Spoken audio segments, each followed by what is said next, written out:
Hello, TopeCon, hello, everybody, and welcome to another edition of the No Spots podcast. This is episode 102. I am DC's People's Champ. I am here, of course, with the Sith himself. No big fancy intro or anything like that. What's going on, Sith? How you doing? Doing good. Happy to be alive at this point. Very grateful. Hope everyone's having a good day. How you doing, champ? I'm good, man. I'm good. Well, I'm somewhat good. My final thoughts will explain why I'm a little bit miffed, but we'll get there. That's going to be later on in the show. But we got a packed show for you. Of course, we're going to talk about Revolution, and yes, we are going to talk about the elephant in the room that is what happened at the end of Revolution. So we'll get there. It'll get mentioned. Don't worry. We'll also have in news and notes. There's an AEW star who just went on. Two AEW stars who just went under the knife this week and will be out for a period of time. We'll tell you who those two are. As well as how did Revolution do in the buy rate. We'll mention that in the news and notes. In the New Japan Cup, in the New Japan recap, we're going to look at I'm all flustered here. Two more wrestlers qualify for the New Japan Cup in the USA tournament. You'll find out who those two wrestlers are, as well as you'll find out who is moving on to the quarterfinals of the New Japan Cup. The first couple of matches in the second round took place on Thursday, and today we'll tell you who is moving on to the quarterfinals to face who, and that'll be happening there. Of course, our recap, and then our 2 out of 3 falls. Jesus Christ, man. This week was interesting to say the very least, but we'll talk about it. We'll talk about it, right, Seth? Yep. We'll break it down. All, as my old man would say back in the day, all good things in due time. Right, exactly. And also with our AEW recap, we may have a special guest. Find out who that is in just a minute. But anyway, enough talking about stuff. Let's just get into the news and stuff like that. So here we go. Right there. And Sith's going to lay out for a bit while I get into some news. There's only a couple of news stories, so Sith will lay out really quickly. And we'll take that off the screen because that looks absolutely horrid. So there you go. And I'm pretty sure people listening are probably like, what are you talking about, champ? Yeah, don't worry about it. Like, don't worry about it, bud. Don't worry about it. All right, first and foremost, in the news, like I said, two members of the AEW roster went under the knife this week. One of them was Anna Jay of the Dark Order, who tweeted out a picture of herself stating that she had just completed her surgery and that she's going to be mostly sleeping and resting for the next couple of weeks, but then getting back into shape and getting back into the ring. As you know, she had to pull out of the AEW Women's World Championship Eliminator Tournament right before her first round match due to a severely separated shoulder. She had surgery on it. She's expected to be out for about 6 months. So she's finally gone under the knife. So now hopefully she can get back stronger than ever because she was on a roll when she was when the Dark Order turned face. So hopefully she gets back sooner rather than later, and we look forward to seeing her. Also, what else? Another superstar that's gone under the knife is one half of the Acclaim, Anthony Bowens. Tony Khan had mentioned during the post-Revolution scrum that Anthony Bowens was suffering from a knee injury, and now it's been revealed that he has gone under the knife for said knee injury. It's looking like he will be out for about 6 to 8 weeks, and then should make his return, which means that it looks like Max Caster will be having a singles run for the next 2 months entirely. But it should be entertaining because we know that Max Caster with his freestyles and everything, very entertaining individual. So it should be fine. But we wish the best to both Anna Jay and Anthony Bowens. Remember, kids, wrestling is not it's not ballet. It's real. The injuries are real. Before I get to my next story, I got a shout out in the chat. Hector's here, of course. And yeah, I saw your message, Hector, and we just went live when your message came through on in the whisper. So yeah, the mayor's actually in the chat right now. He's in the chat and everything like that. So appreciate you guys stopping in. Next, so AEW Revolution, which has been the talk of the wrestling world for the entire week. Did some great pay-per-view numbers for this pay-per-view. That the number is grossing over $6 million. That's a lot, and the number could actually come close to $7 million once everything is accounted for, making this pay-per-view, AEW Revolution, the biggest pay-per-view draw to date, and it would be the best showing for a non-pay-per-view from the WWE in the U.S. since 1999. Think about that. Think about that. That's almost 22 years ago. 2 decades. And this pay-per-view just drew... Jesus, man. Hey, Dan, they got my money too, and I ain't mad at it either. So it was noted, though, that AEW will most likely take half of that, of what was drawn through pay-per-view buy rates, because the other half will be split with their various distribution partners. BR Live did say that they were up more than 50% from Full Gear, which took place in November, and the international numbers increased by 20 to 40%. Double or Nothing, which did 120 buys last year, was the company's biggest pay-per-view, but Revolution is now expected to surpass it, as traditional pay-per-view buys are still unaccounted for. So that's why they say that number could go up from 6 to 7 million, because people who may have ordered it on traditional pay-per-view, that hasn't been accounted for yet. But a lot of people did live stream it, like myself and Sith, and we watched it, as you know, we watched it on Twitch. So that's very impressive for an organization that's still only not even 2 years old yet, to actually draw almost $7 million on pay-per-view for wrestling in a time where, hey, you know what, Sith, I want you to come in on this too. We gotta talk about this. I wasn't planning on talking about this, but just reading that and just reading it out loud, it's so amazing, because we knew what type of wrestling was going on back in 1999. That was the Attitude Era in WWE. That was WCW starting to trail off a little bit. You still had ECW. You had all of that, but yet this pay-per-view in 2021, in the year of our Lord 2021, just did over $6 million gross in pay-per-view buy rates. How do you respond to that? What do you think about that? Wow. Okay, I read this yesterday, and all I thought was, whoa.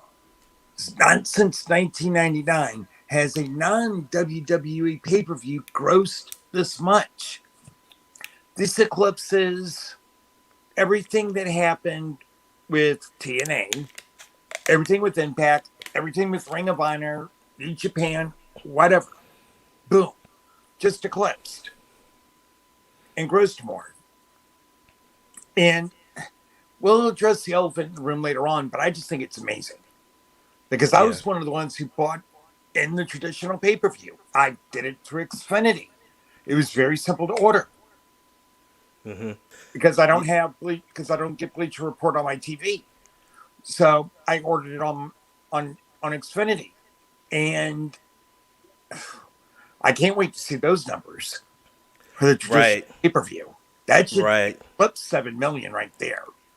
Right. Like I said, like the report said that again, BR Live reported a 50% increase from Full Gear back in November to here. So you knew that a lot more people live streamed it. Like I said, I did it through Bleacher Report Live and then cast it to my TV and things of that nature. But still, that just shows you the breadth of what's, how the wrestling landscape is changing and everything like that. And you can't help but to just notice it and accept it. The last story I want to talk about has to do with a WWE superstar who is yet to be seen on TV much this year, and apparently wants out. His name is Andrade. It's been reported that Andrade has asked for his release from WWE, saying, why can you blame him? He's not happy. He's not being used on TV, and he's just sitting around collecting a check. Well, not surprisingly, his request was denied. I mean, the guy was big in Japan and in Mexico. He's going to get picked up off the market literally in the middle of June. He's going to get picked up by somebody. He'll do his 90 days and be immediately hired somewhere. But his request was denied, so now he's stuck in WWE until his contract does run out. There was also talks that when he came into the tapings on Monday, he looked absolutely miserable. So he's unhappy. He wants out. He wants to go somewhere where he'll be used properly. But once again, the WWE is not allowing that to happen. Basically, once again, they're doing the whole hoard talent thing so that that their competition can't get the best talent to overtake them. And I think it sucks. And I feel for Andrade. I also feel for Aleister Black as well, who is now on SmackDown and is not doing shit. And it's sad. It's really sad because there's just such talented guys, and yet they're not getting a chance to show their talents and everything like that. We're going to see La Sombra back in CMLL by the anniversary show in September. Mark my words. Interesting. I like that. I like that, Hector. That's a good shout.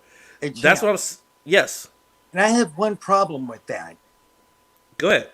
When Paul Heyman was creative director, if you will, executive director of Raw, Aleister Black and Andrade got major pushes.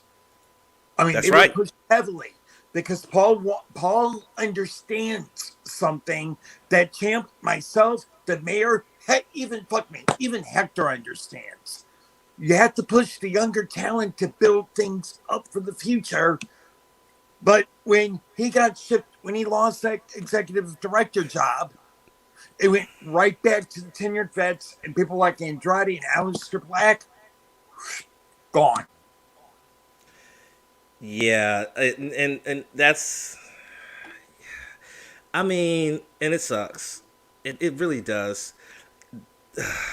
There's nothing more I can say about it. You just nailed it right there. Like, they're basically hoarding talent and still pushing the people who are already established that don't need more establishing, and taking away from guys who need that spotlight.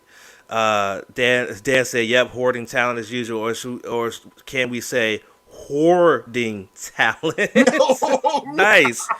That was a good shout. I like that one. I fuck with that one. That was a good one. All right. So those are your news and notes for this week. Like I said, not a lot really. A lot of this news and stuff I saw was a lot of reports from a certain wrestling journalist that I never want to mention on this fucking podcast ever. So I wasn't going to even bother. But let's talk about some New Japan real quick. So Sith, I'm going to have you lay out once again. Hector does agree with you though, Sith. Vince needs to understand that we need to push the younger talent like Manuel Andrade and Tommy N. He just used their real names, which I think is weird, but I'm not going to go there. Anyway, so basically Andrade and Aleister Black. Aleister Black needs to just go back to the UK and be Tommy End again and just absolutely just batter people. But that's just my opinion. All right, New Japan. So before we get into the New Japan Cup, which began its second round, we're going to get into what happened last night, Friday night, on the Road to Strong Style Evolve Tour as part of New Japan Strong. As I mentioned, 2 more men have qualified for the New Japan Cup in the USA tournament that's taking place in April. Before we found out about those 2, we had a tag team match that saw the Regal Twins get a victory over Adrian Quest and Barrett Brown. Then we would have our 2 qualifying matches. Hikuleo, the young gun, would get the victory over Jordan Clearwater with the Samoan driver to advance to join the tournament. And then in the main event, Fred Rosser would get the victory over JR Kratos to earn his spot in the New Japan Cup USA tournament. So you got Fred Rosser and you got Hikuleo that are now in. They join Leo Rush and...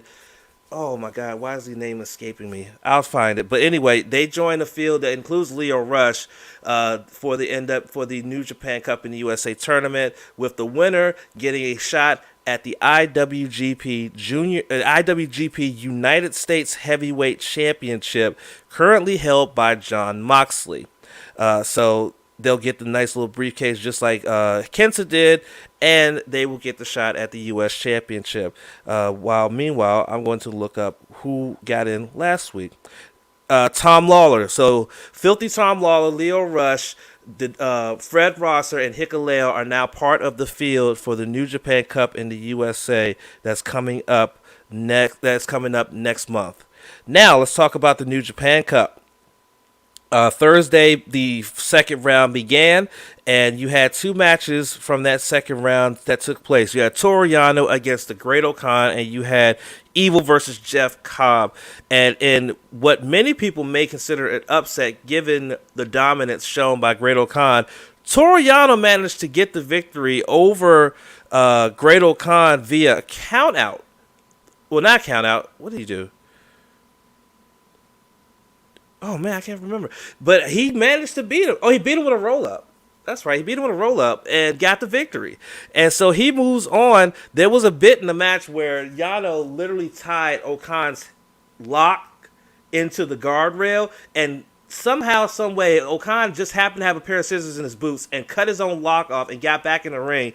But he got so frustrated and mad about cutting his hair that he walked into a roll-up and lost. So Great O'Khan is now out, and Yano moves on. And who would he face? He would be facing the winner of Evil versus Jeff Cobb, and that winner was Evil, using everything as Evil to get the victory over Cobb. That match went 23 minutes and 8 seconds, and it was a hell of a contest. And now Evil moves on, and he will face Toru Yano in the quarterfinals of the New Japan Cup. And today's action saw the bottom half of the left bracket second round matches take place to determine who will face off in the quarterfinals. On the bottom half of the bracket, you had Kenta and Minoru Suzuki go at it. And if you watched our Twitch stream on Wednesday when me and Sage predicted this, we said it was going to be stiff as hell. Guess what? It was stiff as hell. And Kenta came out on top, beating Minoru Suzuki with the go to sleep to advance to the quarterfinals of the New Japan Cup.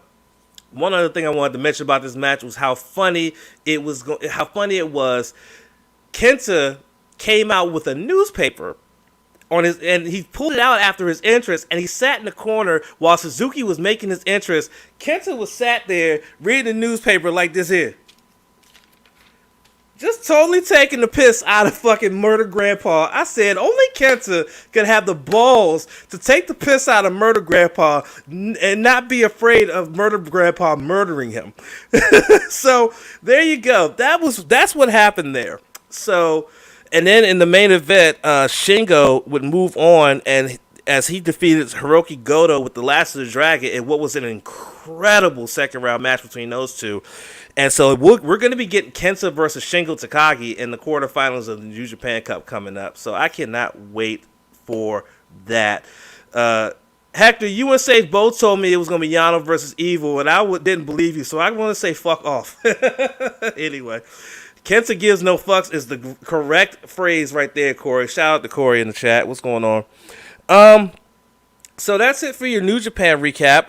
Again, we got some more. We're going to be recapping on Monday on twitch.tv/True No Spots Pod. We will be recapping the second round matches that are taking place this weekend, this Sunday, and as well as not only Sunday, but on Monday morning as well. We'll be recapping those on Monday night prior to my appearance on Sports on OT.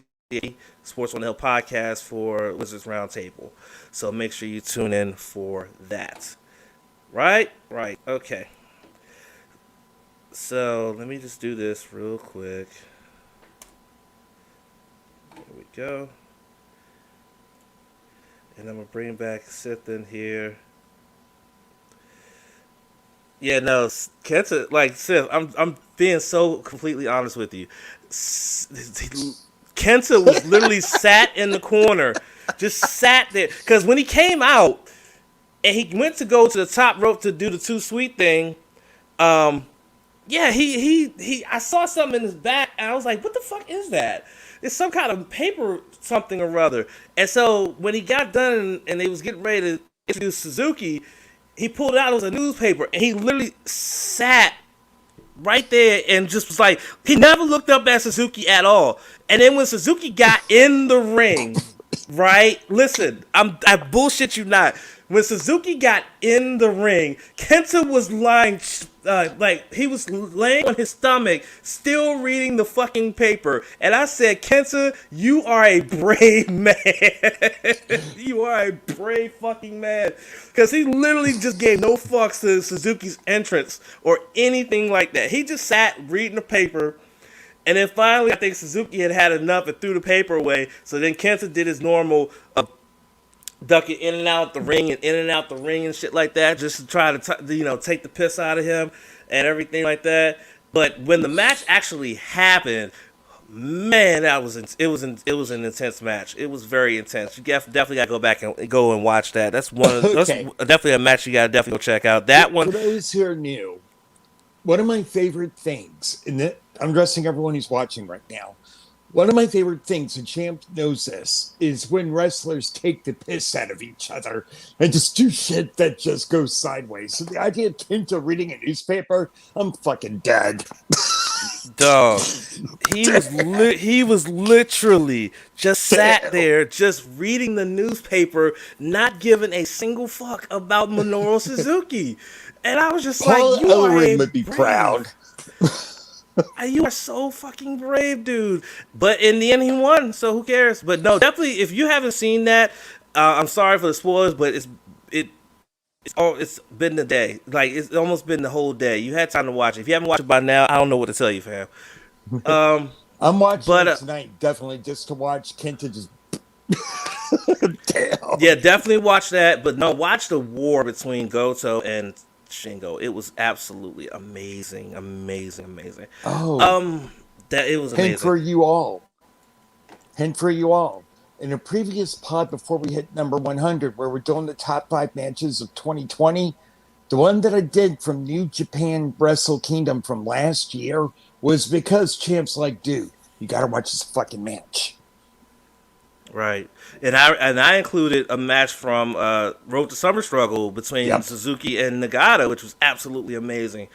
So yeah, we getting ready. We lit here. We lit. We could do that. I don't know. Maybe I don't know. But all right. So our guest will be joining shortly. The AEW Revolution cap. Oh, quick.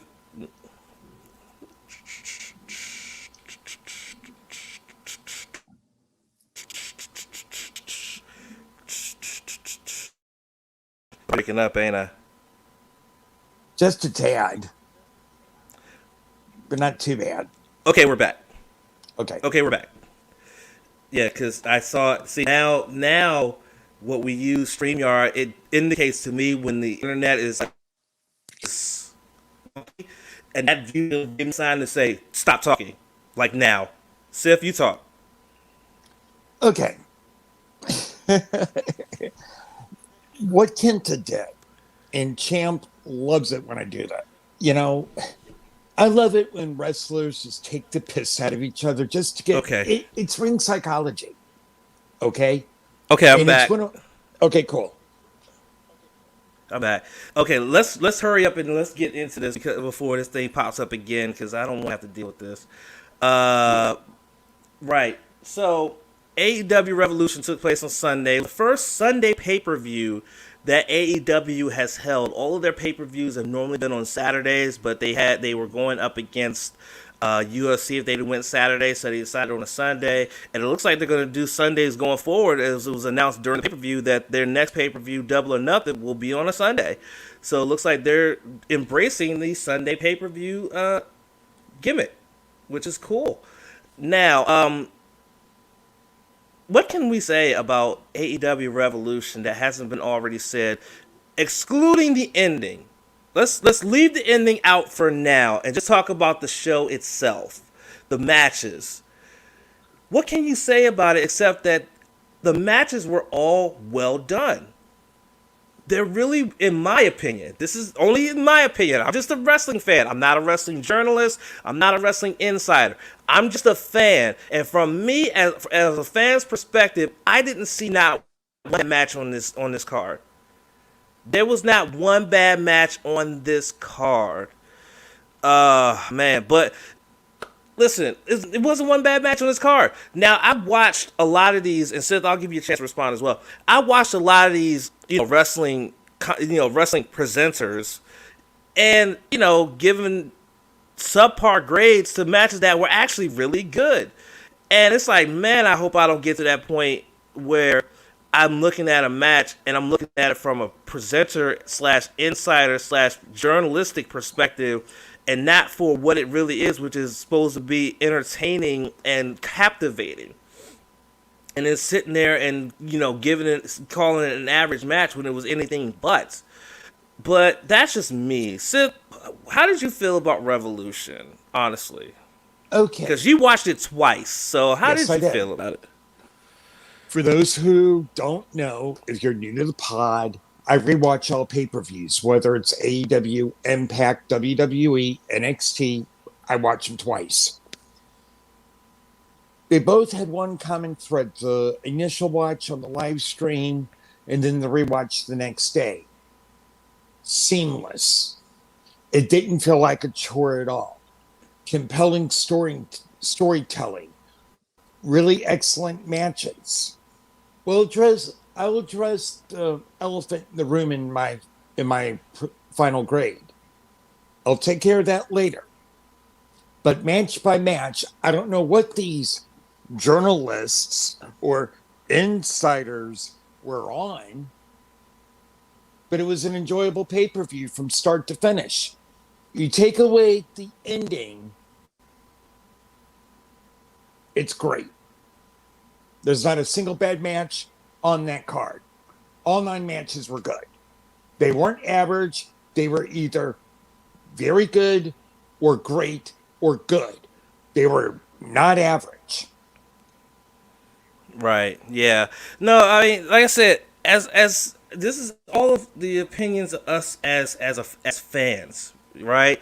So just us as fans, we do this podcast as a fans sort of thing because again, we're not 100% experts. It's just that we've been watching wrestling for such a long time. Why not just talk about it and, talking about it to people who may be fans as well, you know what I'm saying? And that's why this podcast exists. It exists because we're fans that just want to talk about wrestling. Hector said, I felt bad for you guys because it was like 11:30 for you guys. Dude, that was a rough fucking night, dude. I couldn't go to sleep. I had to literally go smoke a cigar and shit just so I could relax and calm down. I finally went to sleep about 1, and then I was up at like 8:30 the next morning, and it was rough. I was hating life that morning. I was like, fuck this shit. I texted a friend of mine, and they called me. And they were trying to bring me down calmly from the euphoric high I was on. I'm like, champ, got to bed finally about 1. Then the next day, I sat down, did the rewatch. And when we were thinking, rewatch is good. But, man, champ's got to be fucking dragging. Yeah. I was not enjoying life that morning. I tell you that much. It was a rough morning. It was definitely a rough morning. But it is what it is. It's what we do. It's what we do to bring the content to you guys. Include doing the whole thing of us presenting, watching the event with you guys and getting to interact with you guys and stuff like that. It was a lot of fun. I enjoyed it so much. I can't even tell you. Even though I was dragging us the following morning, I enjoyed every single bit of that live stream. I'll tell you that much. Let's see. All right, so let's talk about it. Okay, so first we had the buy-in match. We had Dr. Britt Baker, DMD, and it was supposed to be Rebel, but it wasn't. We'll tell you who our mystery partner was. They were going up against Riho and Thunder Rosa. The mystery partner turned out, there he is. So let's get our guy in here real quick. Ladies and gentlemen, the mayor has arrived. What's going on, my friend? What's up, y'all? It's your mom's favorite fat guy. returning. We got to go. I had to be here for this because we got to go in on this one. As y'all alluded to, as I was listening to before I was able to come in, doing my fatherly daddy husband duties of trying to get dinner ready. Um, your notions of this was a good pay per view to me are correct. Like, it was a very good pay per view. I watched it in a fan perspective, plus also when I like to watch wrestling, I like to study the game. I like to understand and break down what they're doing, where the botches were, where this, that, and the third. A lot of matches felt kind of slow, predictable in some ways, but all in all, I was glad that I bought the pay per view until we get to where we got to get to when we go down the card.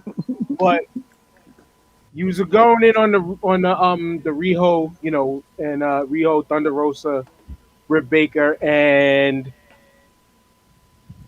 Macchiato. there you go. Because I know Champ was about to announce the name. He was holding off. I was trying to throw him the alley oop, but My bad. I'm doing like a million things at once here. I'm still out of sorts, but yeah, Maki Ito was the mystery partner, and she came out and did her whole song and dance gimmick and everything like that. Got the crowd excited. The match was cool. Like, the match was cool. A lot of the complaints I'm seeing online is that the match went too long. I'm like, you know what? It didn't go too long for me. It it was didn't the go too long buy-in for match. me. It was the buy-in match. So did it really matter? That's what I'm saying. It didn't go long for me because it's the buy-in show.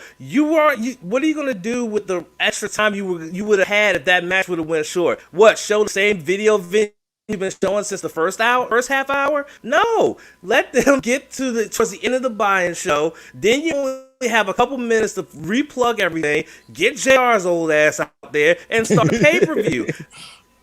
You know what I'm saying? So, of course, Doc Britt Baker, DMD, Maki Ito got the victory. And so I'll start with you on what you thought about this contest. Oh, yeah. Let's get it on here for a minute, fam. This was a solid buy-in match. I don't know what people go, oh, it took too long. Look, listen. 14 minutes and 50 seconds. That was so loaded in storytelling. And it was compelling. It felt like 10 minutes. Okay, Rebel interfered. Well, what do you expect? It's protecting Thunder Rosa and Riho. Next. Oh, she really wasn't injured. It's a storyline. Jesus. Some of these critics, man, I got to tell you, I'm going to be getting my shit off a lot tonight. I can tell. But I yield the floor. Yeah, it was a solid match. The ending and the turn at the end with our girl Nyla Rose coming out, and that was one of those things that kind of didn't make sense. Like, they used her excuse of the excuse of Nyla beat up Rebel for Rebel to be hurt.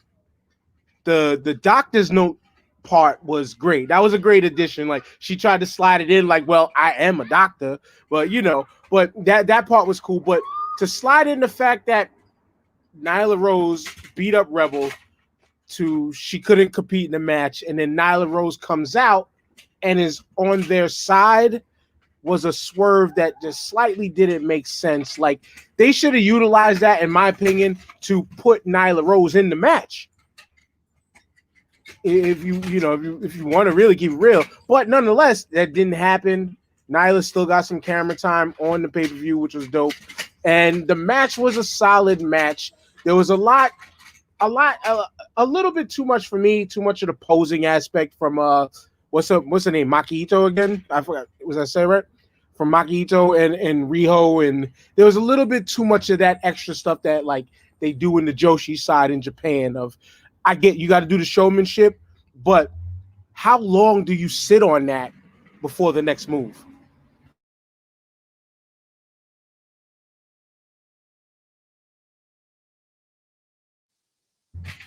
Can't hear you. Sorry, I was muted. My internet's like really having problems over here. But anyway, um, she's one thing about Maki Ito. She's extremely popular in the Joshi wrestling scene in Japan. When she was announced for the Eliminator tournament on the Japanese side, Japanese wrestling fans lost their absolute fucking minds. So clearly, whatever her gimmick, it works for her and it fits her because that's what she does. She's a very unique individual. And so some be a detriment depending on the type of opponent facing. But I didn't see anything wrong with We gotta do a GoFundMe for his internet. AEW pay per view. My internet is really taking the piss right now. All right, now, so I didn't mind. Huh? I said we gotta do a Patreon for your internet What you connection. say?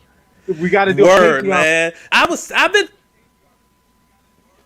listen. I've been telling my for months now. Even and now I get the Ethernet cable thing is helping, and it's not helping. So I knew internet connection in itself, but she so believes that it's fine, it's fine. No, it ain't. It's not fine. But anyway, I'm not gonna rant about that. I enjoyed this Bryan match. I will say I enjoyed the Bryan match so much. I love the length of time of it because again, it's a buy-in show. You already spent your first half. You already spent your first half an hour of the buy-in show doing the video vignettes of each and every match that mattered on the card and stuff like that. So what are you gonna do with the rest of that time? Just saying. That So, part yeah. right there, that part right there, to me, is what was unnecessary and took way too long. Because they showed each video vignette leading up to each match. Then, when the match happened, they showed those video vignettes before each match. It was so Yeah. excessive, unnecessary. Right. Yeah. Production still seems to be not a very strong suit for this company, but again, that's one thing we've always addressed. So let's get into the start of the show, and the show opened with the AEW Tag Team Championships on the line. The Young Bucks versus the Inner Circle. I picked the Bucks in this one, and they prevailed in what was a hard-hitting personal matchup. And it was just it was just a good way to open the show. The Bucks tend to have this tendency that they want to open the show to set the tone.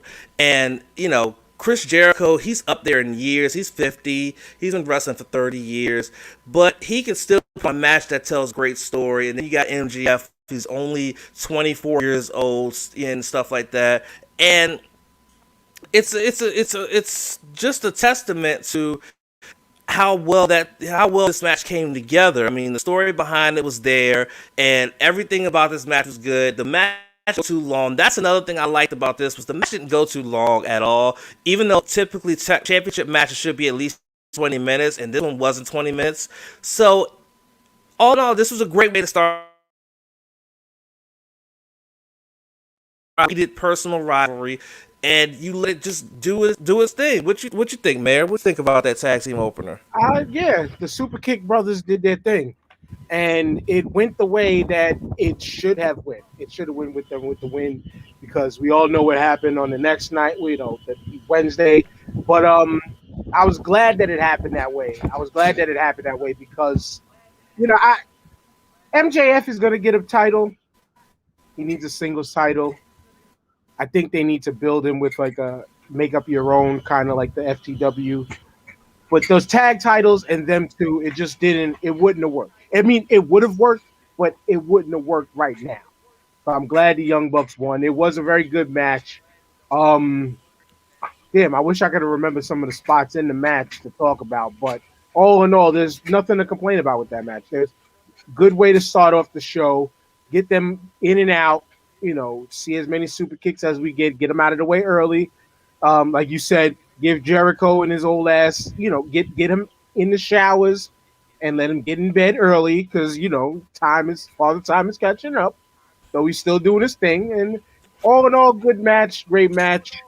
Watching MJF in the ring, though, he's good in the ring. and I'll leave that at that. He's good in the ring. Okay. Never, to me, doesn't blow me away by his in-ring work. Like, he does what an old school, more with the mic than with the ring work type of heel does. I think we need to see him do and take more heel bumps in the near future to really, really sell the heel point, i.e., as we see what's coming, he's almost the Ric Flair of the group. Ric Flair was, right. not trying to play wrestling expert, but I'm just saying, y'all. I hear you. Real quickly before I get to Sith, got a comment in the Twitch chat from Eddie saying, is AEW following the same road that killed WCW? I don't think so. I really don't. They're not following the same path of WCW because you got to remember something. WCW, their problem was the same problem that WWE has right now, which is booking already established stars to be bigger stars while leaving your younger crop of people behind and not being in the spotlight. That's what killed WCW. AEW, they have ways to showcase their younger talent. They have 2 shows for them to showcase them, right? So that's the problem that WCW had. AEW is not on that path right now, at least. WCW just had the bad booking aspect, period. Like, just overall. Like, early WCW was the shit. Once they started to fizzle out after the NWO dissolved, and once they got to NWO Wolfpack and then so many factions, which, if you want to say there's a WCW replication in there, then AEW is building a lot of factions right now. There's a lot of factions being built in AEW right now. I mean, let's think about what's coming soon. They're gonna have the what is it, the Jungle Book, I was about to call them, but Lucha, what is it? Lucha, what, I forgot. Jurassic Express. Thank you, Jurassic Express. They're gonna have them tagging with Bear Country. They could call them the fucking Bronx Zoo. Fuck out of here. They could call them the Brooklyn Zoo. They all look like a bunch of hipsters that invaded Williamsburg, so they could call them the fucking hell. But fucking hell. I'm noticing that because, again, I mentioned the MJF situation. There's a new Horseman kind of situation that happened. Uh-huh. You got the Inner Circle. You got the Elite. You had and the Death Triangle. The your favorite faction, Dark Order. Like, there's a lot early. So I don't know on the NWO, I mean WCW AEW correlation, because the booking has not been bad. The booking has not been as bad, and Vince Russo ain't there. So that's a fact. That's a huge difference right there. That's a huge difference for real. Oh my God, yes. By the way, hold on. I'm trying to find the name. Okay, so MJ's group has a name. By the way, we'll get back to the Revolution in just a second, but MJ's group has a name. They are now known as the Pinnacle. That's their name, the Pinnacle.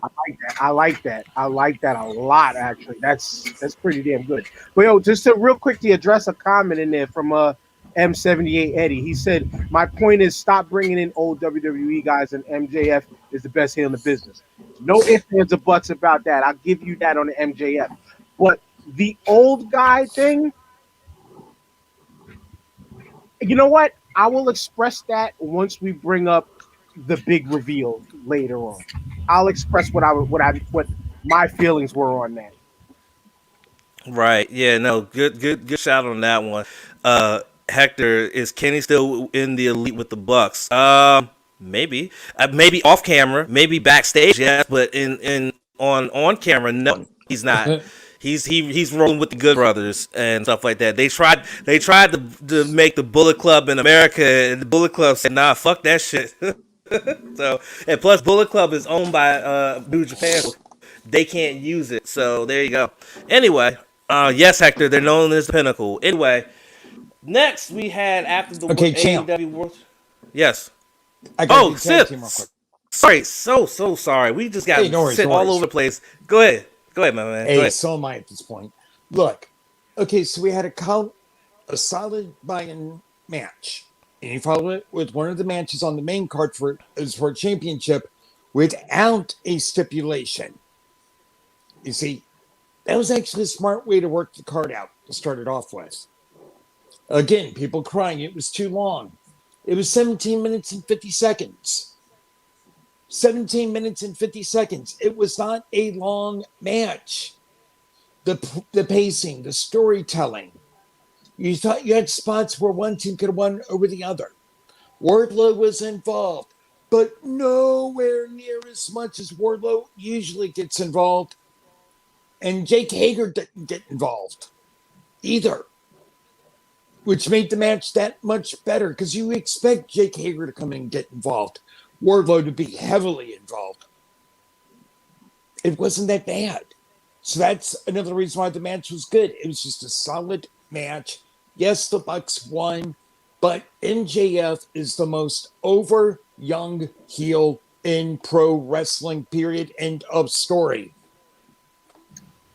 Can I say that like he's like the only true heel Yes. right now? Like the only like from where wrestling came from, like the one true heel that keeps up kayfabe. I mean, he's an upfront deck at times, and that's why he's so believable on TV. Yeah. I'm still on the bandwagon. I feel like Sammy Callahan is kind of overtaking him after the way he treated the Rascal on their last night in Impact. I still feel like Sammy kind of took that mantle from him, but I think that after what happened Wednesday, I think that MJF may have taken it right back. Just to be fair, I think he took it right back. But we'll get there. We'll get there. Yep. All right, next, let's talk about the Casino Tag Team Royale.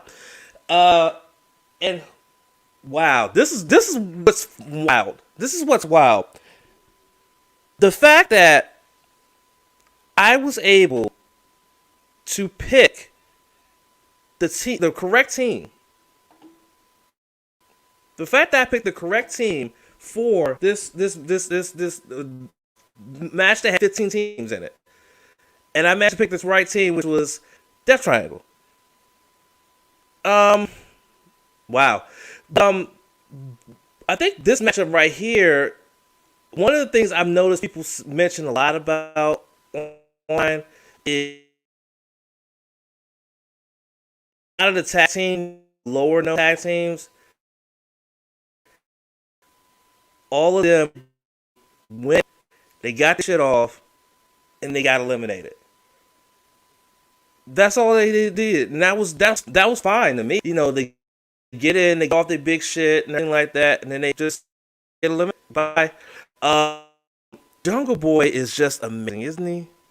He is so amazing. Is Jungle Boy? That's a star in the making. Is Jungle Boy Jack Perry? Definitely a star in the making. Ray Phoenix is absolutely amazing. I'll be interested to see how this tag team, Death Triangle tag team of Pac and Ray Phoenix, pans out. I mean, we're all used to Lucha Brothers, but I want to see how this pans out and everything like that. So, what did you think of the Casino Royale? First up, props to Champ for picking the right team. Got to give him credit. Give credit where credit is due. This was really, really good. And I enjoyed the pacing. Two tag teams start in the ring, then every minute and a half, another team comes in. It helped build things solidly. The eliminations were all logical. And best of all, the final two men standing to decide the ending had to tie for the most eliminations at 5 apiece. Match running time, 26 minutes, 45 seconds. Really good fucking shot in the arm. Mayor, how did you feel about it, brother? Very good match. Very, very good match. Went the way I expected it. And to me, it should have went because didn't I say the last time I was here that it's Ray Phoenix's time? It's Pac's time.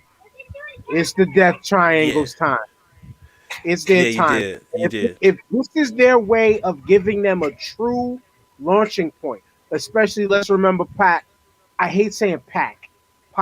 It just sounds Pac. Like what is he, a pack or what? But anyway, pause. But Pac, Like X the Pac. Pac, yeah, exactly. But the time off from being stuck in England or wherever he's from, I think Ireland, England, due to No, he's COVID. England. Right, He's England. England. Thank you.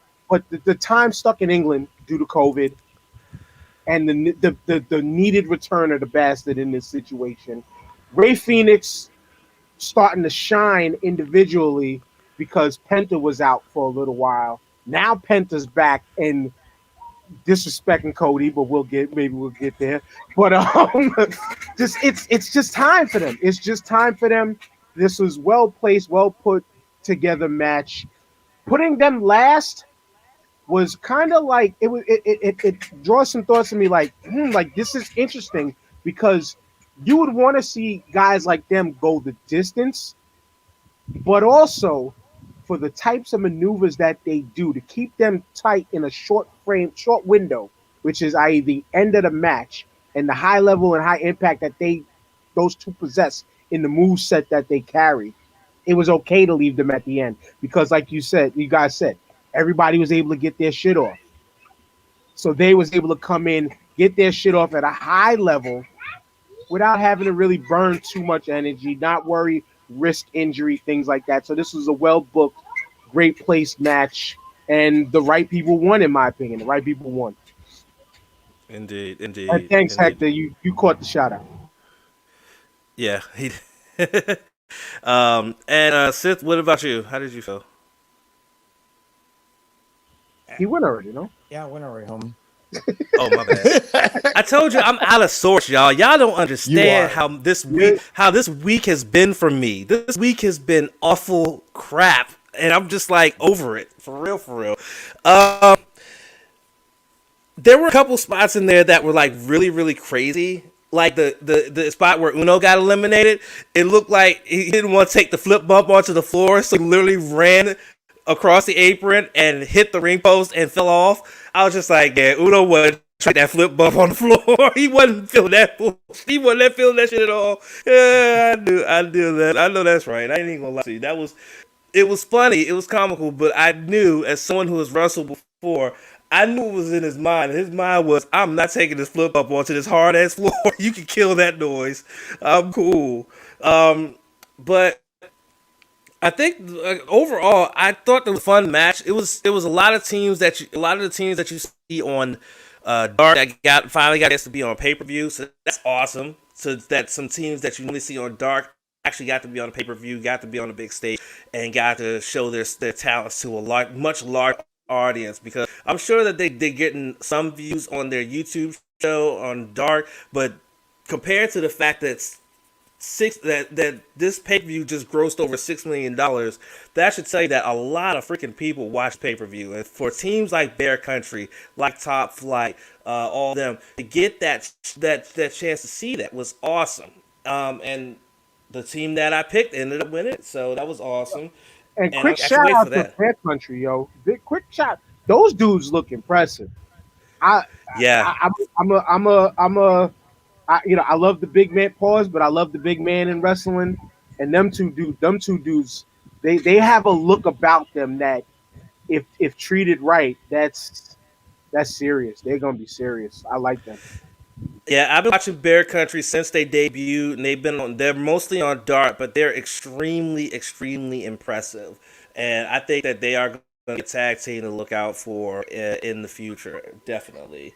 Yo, but Next, Chance, go ahead. can I throw a quick side note in? Because it's just thinking about tag teams right now. This literally just hit me to mind, and we don't need to spend no time on it. It's just a quick segue, if you don't mind.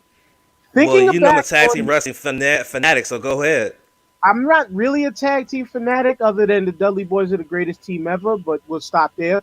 The India pay per view the India special that the WWE did. Those two cats that was in that match, that tag team that was at the end of the match. I think they're missing the boat. I don't remember their names. I do remember one of the dudes that was in the match was in that in the contest back in the day where Major League Baseball held that $1 million contract deal for the Mm-hmm. India's fastest arm, and he won the thing. But now he's fucking huge, and they were a very impressive tag team that I'm not seeing anything on. I forgot their names, but they're again, Hector, you're calling me Devon, but it's just something about that. I just thought I forgot their names. My bad for the segue. Bear No, Country I know who you're reminded talking me of about. those cats. Yeah, Bear Country reminded me of those cats in two large men that look very impressive. That I think Bear Country is going to get used right, where WWE hoarding talent is not going to put these guys out as they should. But my bad. It was No, just no, a no. thought. No, I know exactly the team you're talking about. Those two dudes were off the chain, dude, and they were teaming with Rey Mysterio. It was wild because you had these two big behemoths with little Ray. No, not the 7-footer and the 7'4" dude. The guys that were at the end, they looked like they were the Samoans. Okay, I'm gonna have to go back and watch that Yeah, special yeah. and But see. I'm we'll not talk because I about thought you that were talking another about day. It those. was just a thought. Right. My bad. My bad for the segue. No worries, no worries. All right, so let's talk about the AEW Women's World Championship, a match that I knew was going to be Japanese strong style. Seen a lot of critiques of this match, seen a lot of praise for this match. I enjoyed the match for what it was. It was typical Japanese strong style wrestling. Basically, it's a typical match that you would find in Japan, like with New Japan. A lot of back and forth, a lot of heavy set striking, a lot of that kind of stuff. You know, that's what you find with a match that you find in Japan, and that's what you got from here. I think that the ending was kind of weird because, to your point, Dan, that you made earlier, Rebel was supposedly attacked by Nyla Rose, so she was injured and couldn't fight in the buy-in match. But yet now Nyla's out there with Rebel and Dr. Britt Baker and Maki Ito attacking them after the match. So it's like, wait, make it make sense, man. But outside of that, the match was really solid, and Sheeta was able to retain her championship and everything. I think that the finish of it with them coming out is looks like they're trying to create like they're expanding the Vicious Vixens and trying to include Iso and Dr. Britt Baker. I just thought that it was just so wild because like, wait, how you gonna say that Nyla Rose beat up Rebel, but yet she's helping you stomp out these two women? Like, make it make sense. Dan, make it make sense, please. Which Dan? Me? Mayor. This was the match of the night to me. Really? Sheeta. My goodness. But I digress. This was to me this was the like the impact as far as the just the action in the ring. Their work rate was great. I forgot what's the other woman's name again? Mizunami? No. Mizunami. Real Mizunami. Mizunami. Yeah. She's dope. I really wanted her to win to keep up that storyline of Sheeta will never beat me for as long as she lives. But AEW is Sheeta's house. AEW is Sheeta's house. So, but this was the match of the night to me. Sith, take it away. Hey, okay. Something was debunked Sunday night. What's up, baby? You can't have a strong women's match in AEW. Okay. No, that's debunked now. We're going to the That's poll. totally debunked. Okay, this was Japanese strong style, as Champ said, and also a major boost to the shot of the arm of the women's division in AEW. If we get matches like this from the women, as well as what we had on the buy-in tag team wise, we have something we can be proud of where it comes to the women's division. And this is what we want to see from the AEW women's division right here. Well, the ending was kind of screwed up. The ending was fucked up, because I've got the same question as Champ and Mayor. Okay, Rebel was allegedly attacked by Nyla Rose. Why? And I'm thinking faction. It was all a bluff. But we'll wait and see. Maybe that's being kicked down the road, which would be a good thing. Strong performances. I have no problem with it. And the running time was 15 minutes and 10 seconds. And upon rewatch, it felt like it was 12 minutes. So it was a really solid match. I prefer matches that when you look at the runtime, for example, Shida versus Mizunami, 15 minutes, 10 seconds. If it feels shorter than that, because it's a compelling story and the action is great, up on it to say the least. See, let me continue if you don't mind, because my wife was calling me. So my apologies. No worries. That match, see, No worries. I don't check for run times, but that match felt longer than the time that you stated. But I didn't mind because these women kept up the action in the ring. That was just like, yes, it was just like, yes, yes, yes. This is a hell of a freaking match. This was one hell of a match. So the runtime on that one didn't matter to me at all.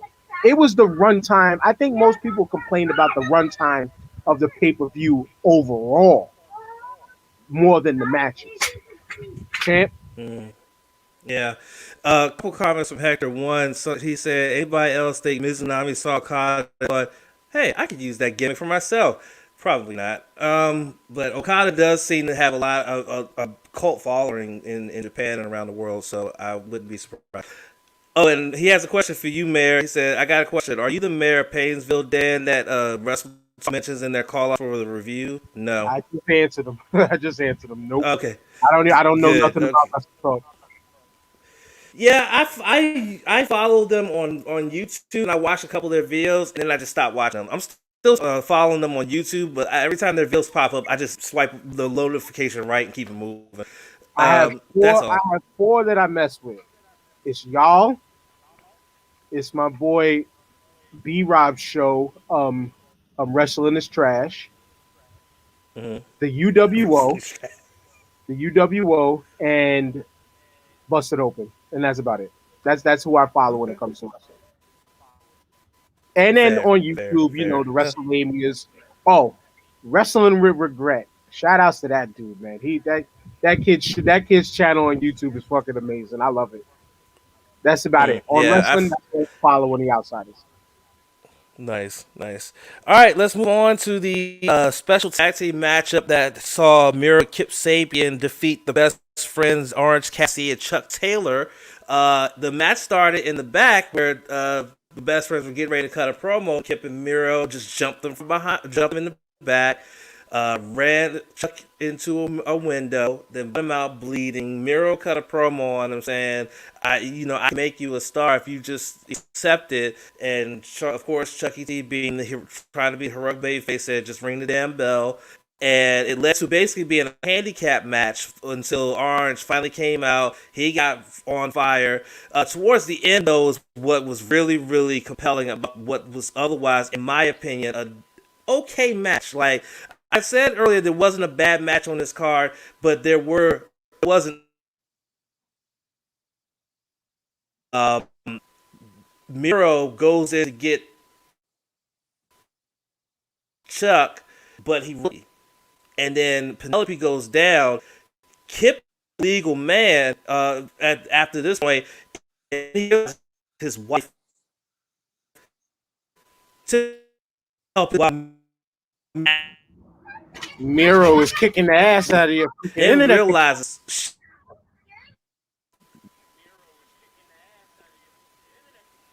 Yeah, of course he is.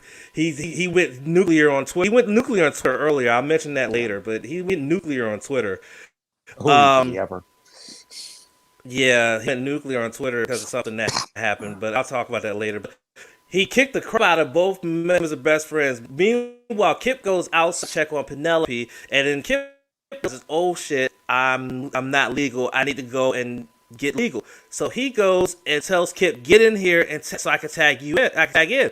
Kip gets in. He gets quickly tagged in, quickly goes back out, and then Miro finishes it off with the game over submission, and that's it. They win, and then yeah, it was absolutely insane. It was insane. It was an insane ending, but the match again itself was okay. Sith, how did you feel about it? I enjoyed every single match on this card. This is the only one that I enjoyed the least. And Champ knows what it's like for me for that where it comes to cards. When I say it's a balanced card from beginning to end, there's always a match that I have to nitpick to say I enjoyed this one the least. This is the one that I enjoyed the least out of a really good card. Now, this was the breakout match for Miro in AEW. I don't know if people remember the Bulgarian Brute gimmick of Rusev. We saw that come out Sunday night. And I still love the shot called by Miro telling Chuck Taylor, I can end this whole thing. I can make you a big star. Just come back.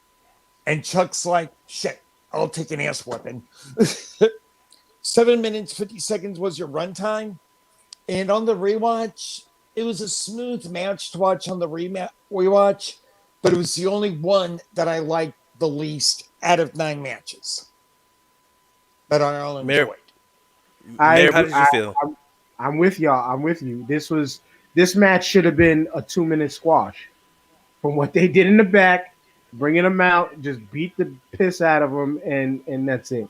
I'm glad that they allowed Miro to be this way because this was like him venting his frustrations of he should have been an instant top guy as soon as he came over in some respects.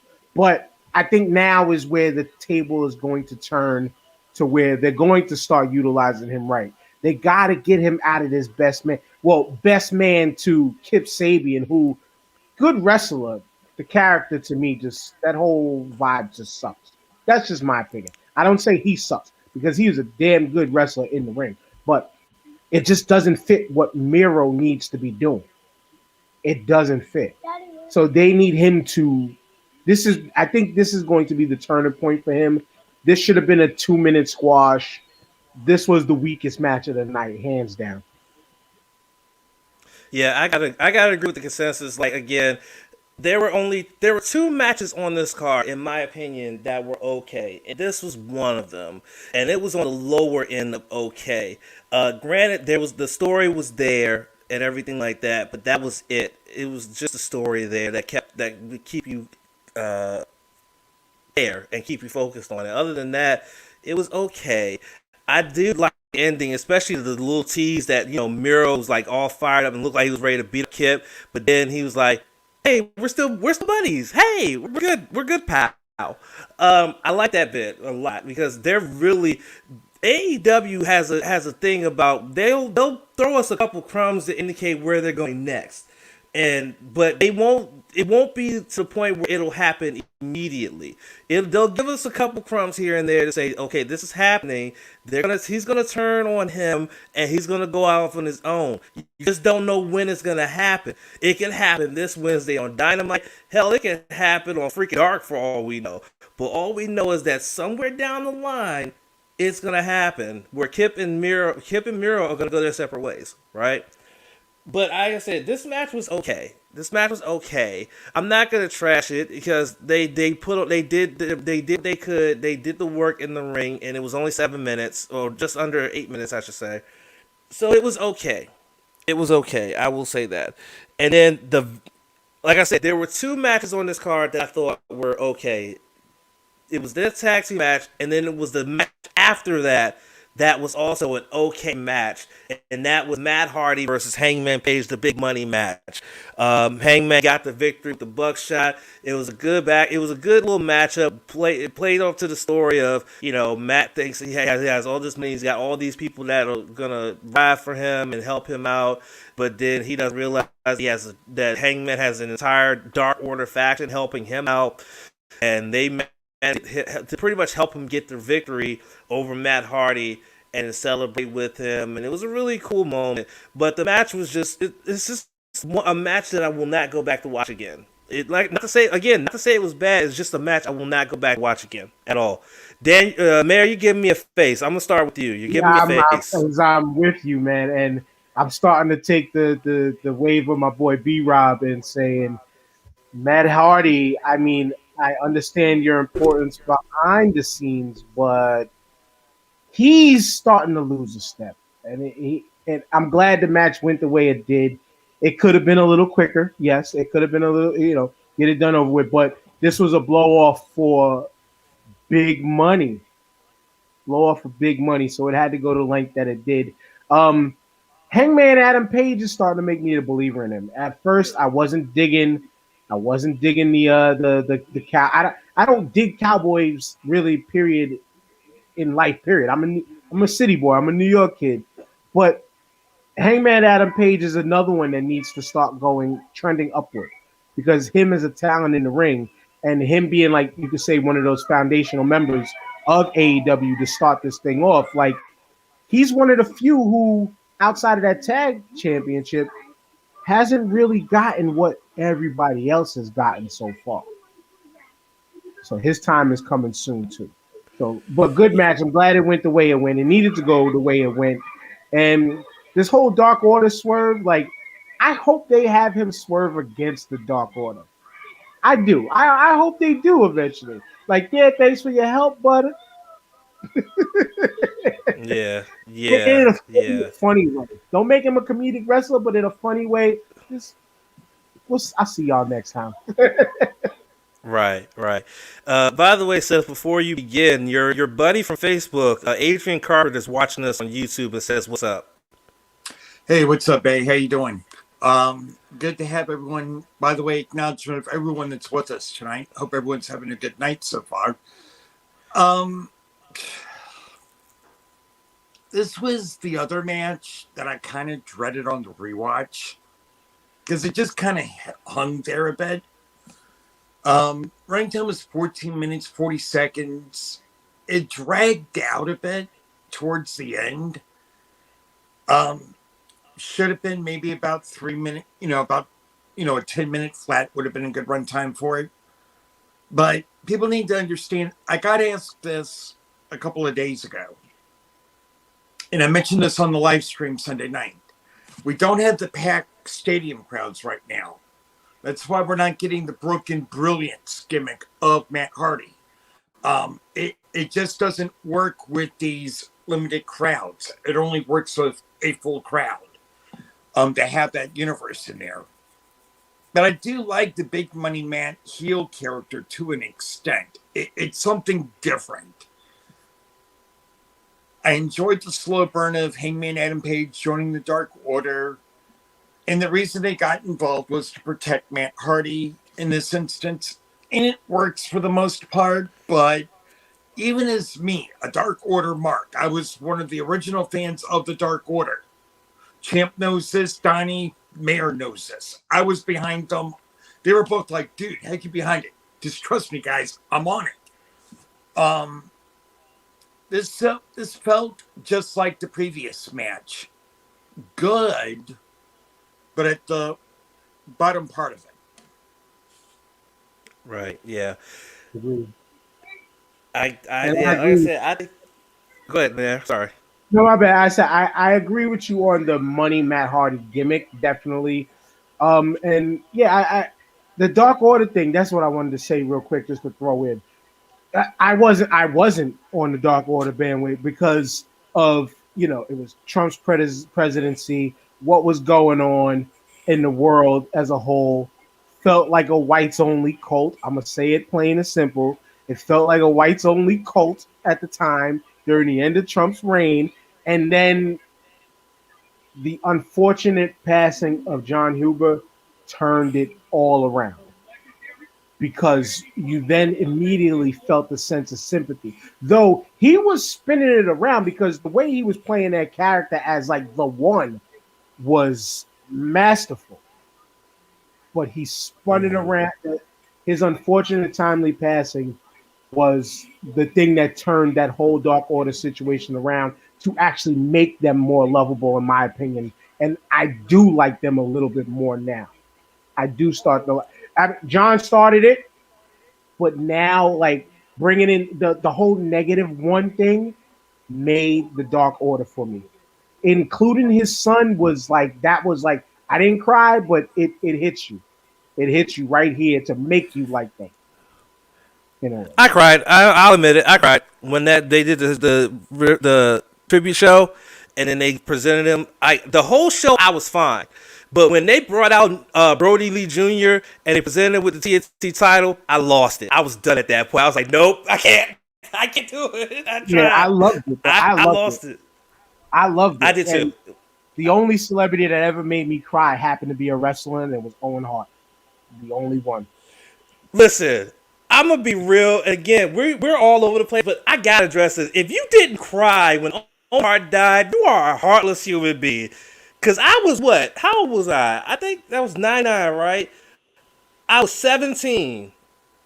I was about to be 17 when this was. I was 16, I should say, and even I shed tears when Owen Hart died. That was crazy because he was one of a kind athlete, and man, no telling how many world titles he could have won had that not happened.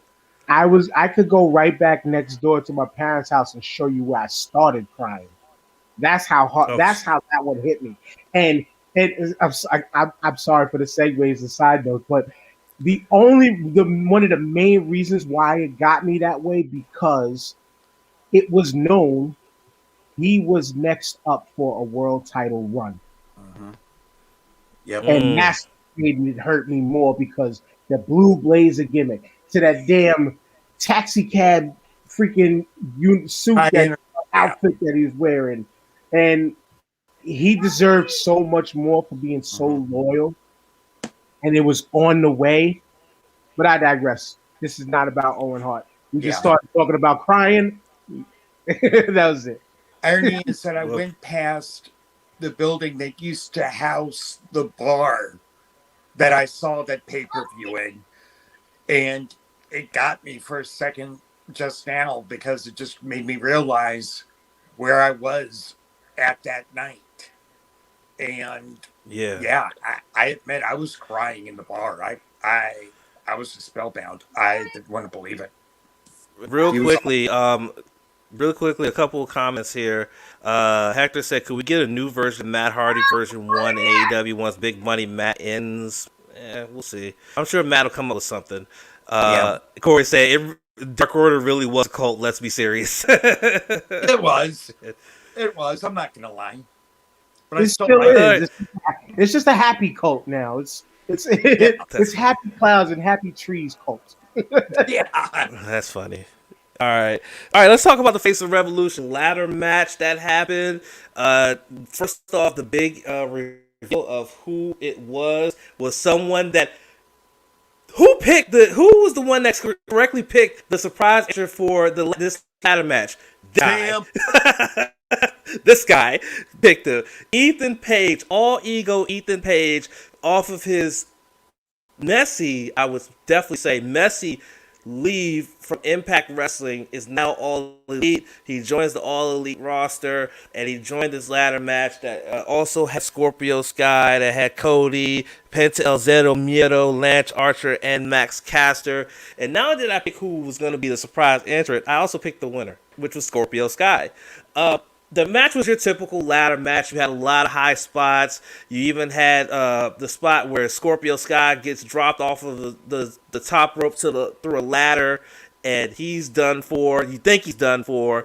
And then you had Cody suffering an injury, and they milked it so badly because they had Cody standing in the damn aisleway, milking the fuck out of it. And I'm like, dog, if you'd have had him go all the way to the back, I think you could have sold it a lot better. But him just sitting there and just milking this shit, it was just like, dog, we know he's coming back. You're making it so obvious. Like, if he'd have gone all the way, if he'd have buggered off all the way to the back and sat back there and no one saw him, it'd have been, all right, Cody may be really out of this shit. And then he comes back, he's like, oh, he's back. But he's sitting out, he's just like, I'm like, fam, we know what's going to happen. He's going to miraculously get a brush of adrenaline, and he's going to jet back into the ring and beat everybody up. And he's not going to win this guy, of course, Scorpio's guy, but we know what's happening here, right? So, and that's what happened. Like literally, he no. What happened was, then he finally disappeared from the aisleway. They went into like a little gimmick right there in the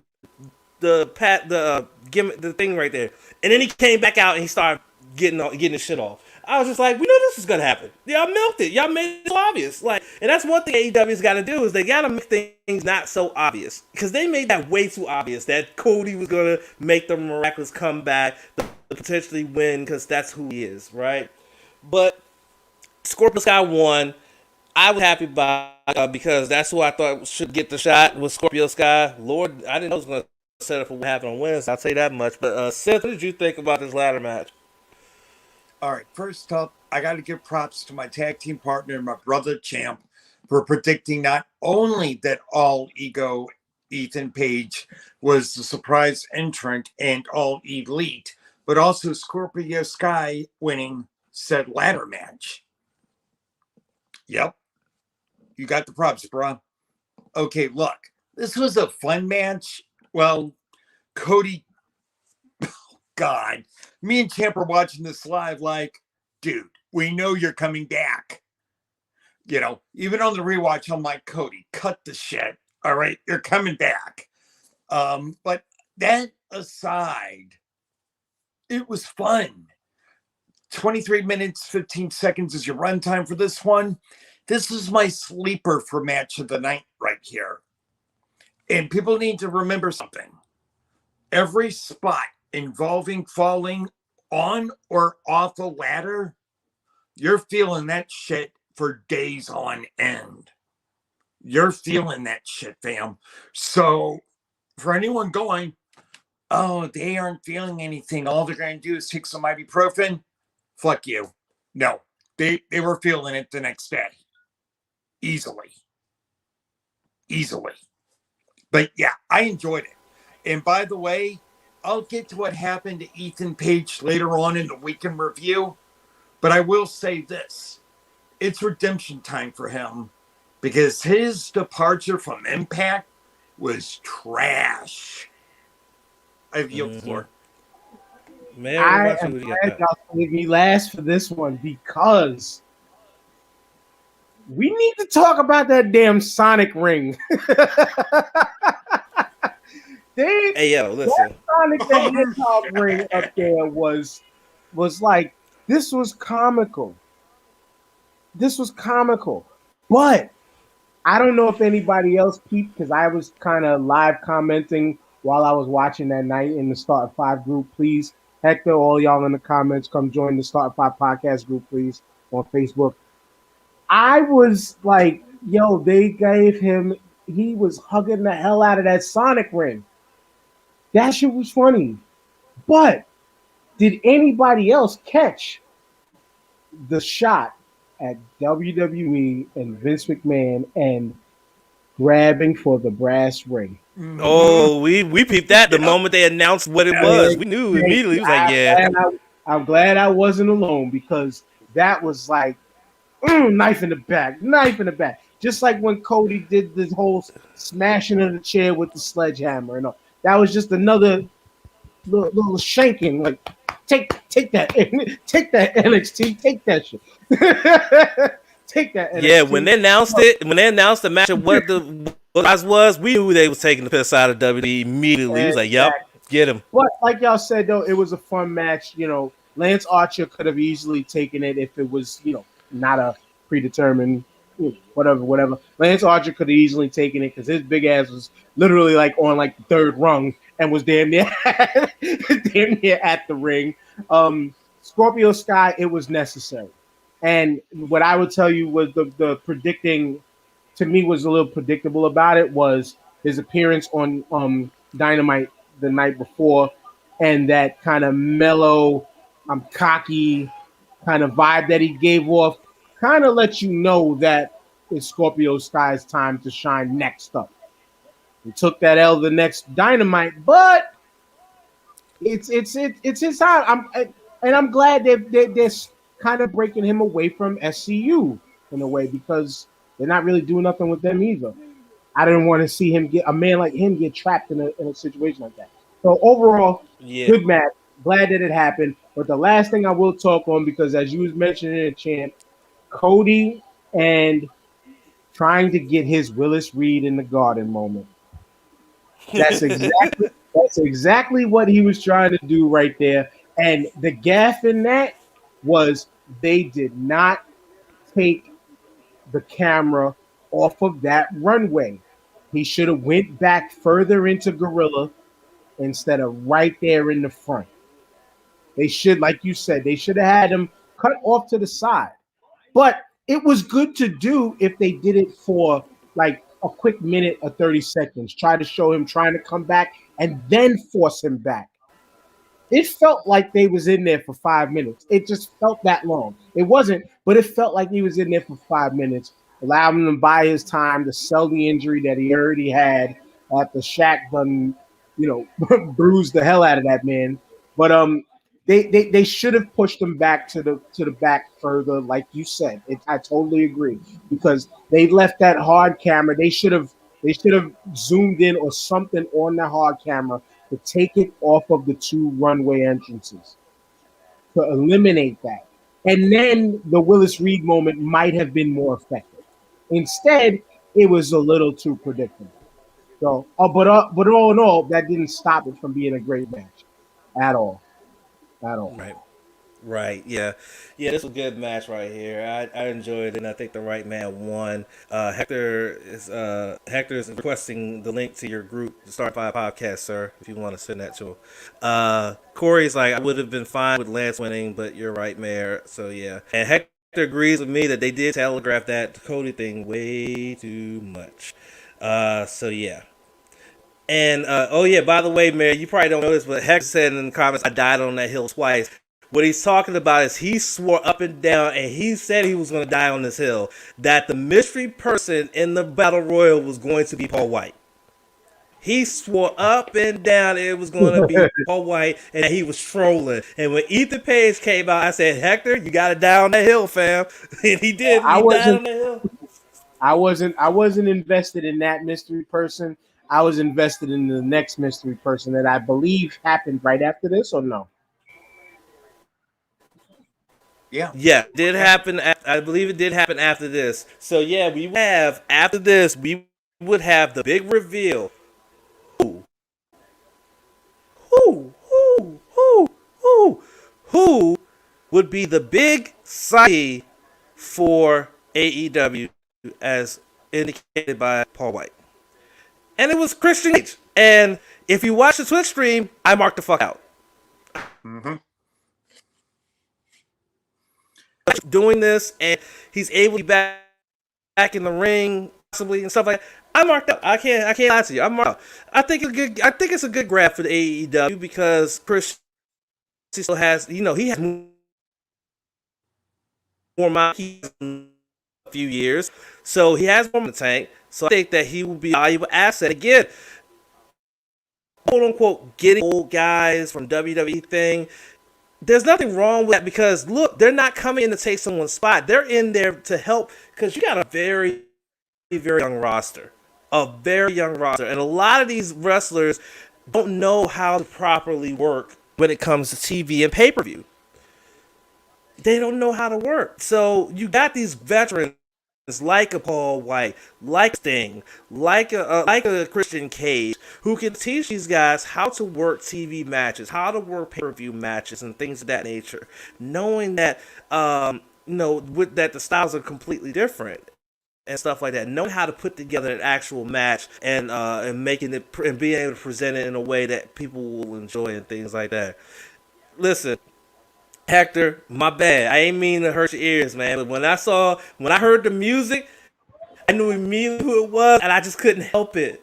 Dan, I want to start with you because I think you have a much more interesting take on this than myself and Sith may have. Shout out to Corey in the comments. He says starting to look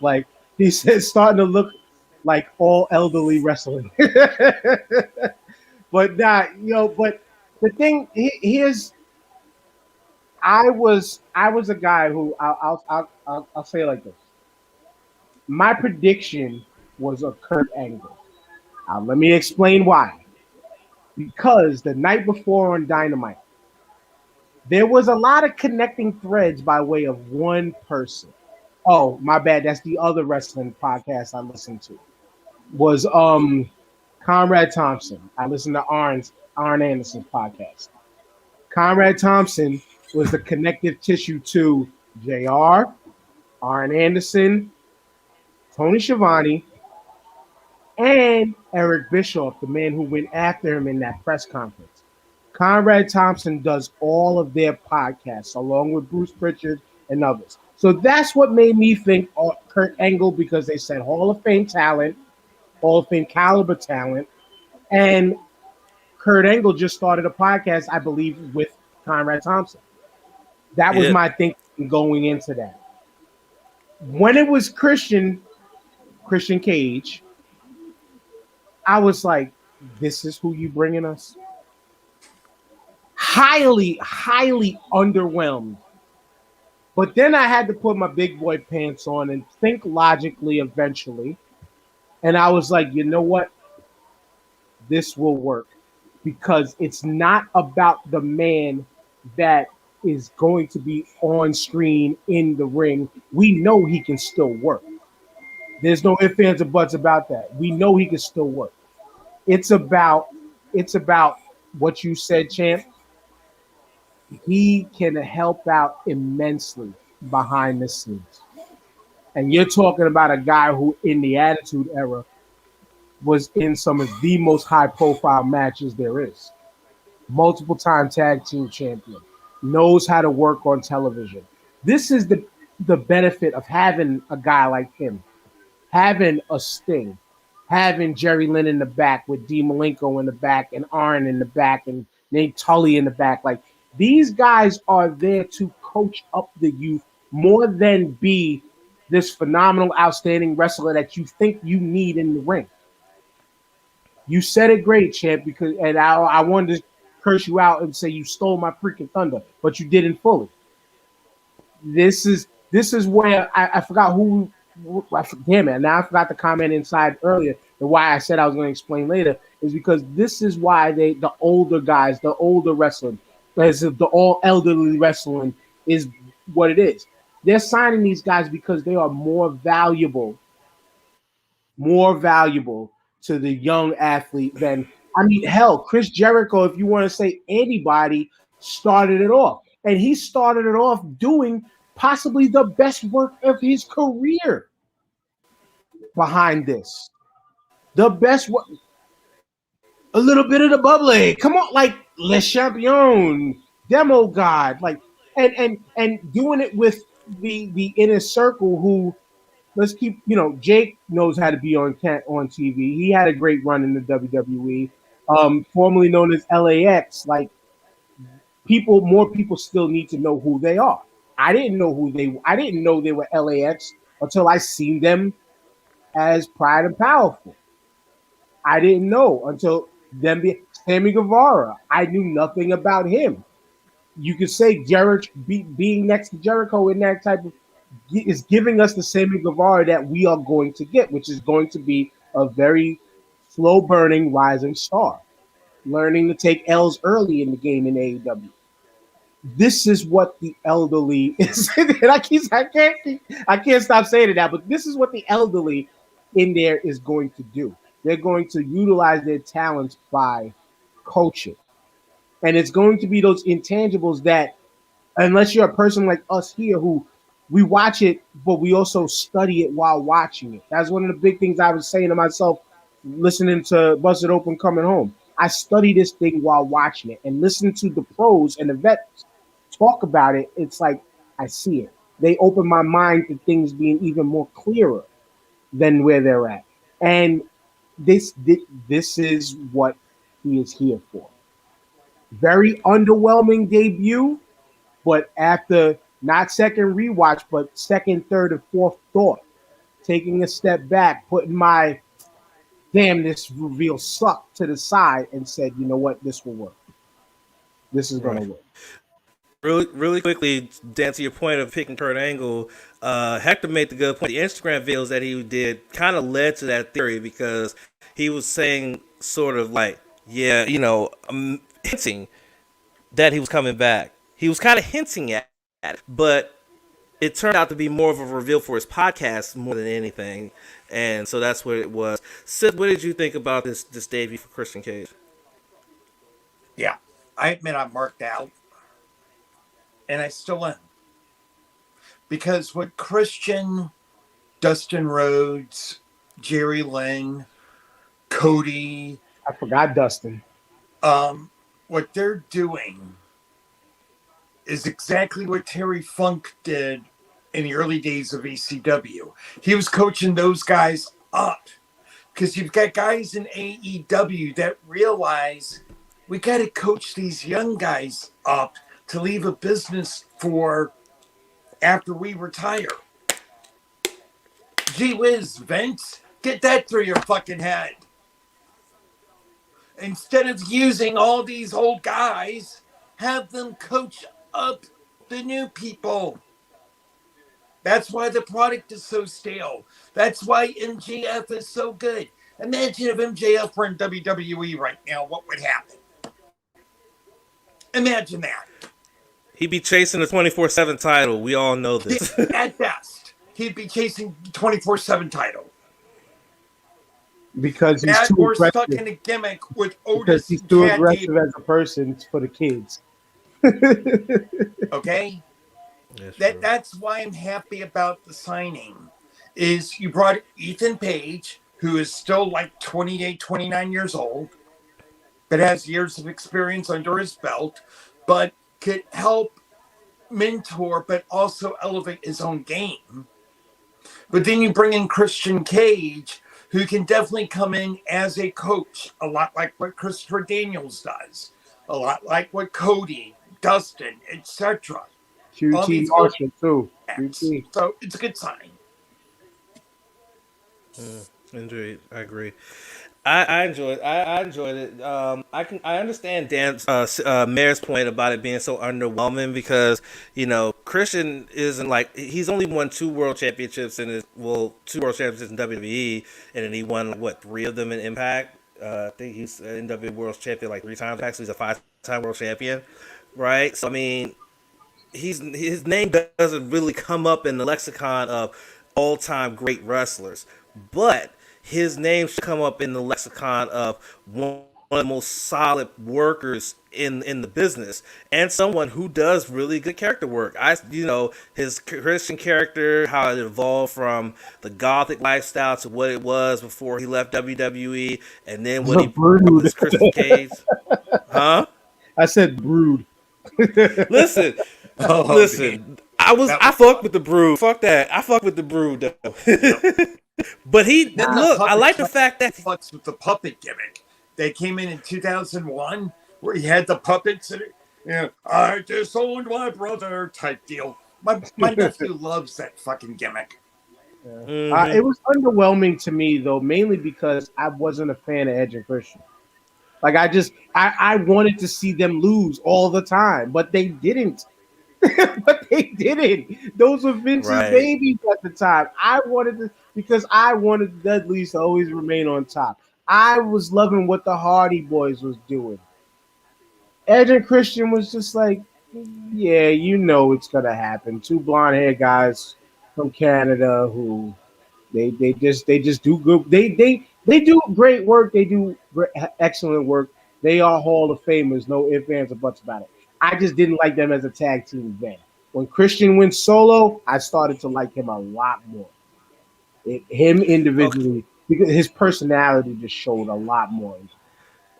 Okay, this is an interesting comment from Hector, who's actually now moved to our Twitch channel. So I'm glad for that because we need the views because we're trying to get to affiliate. So we got to average 3 viewers of a stream in a 30-day period, along with 50 followers, in order to get affiliate. So yes, thank you for going to Twitch instead of Facebook. Appreciate that. He says, I think Benoit would have been a big help in AEW. What do y'all think? May I start with you because you reacted first. Him and Eddie.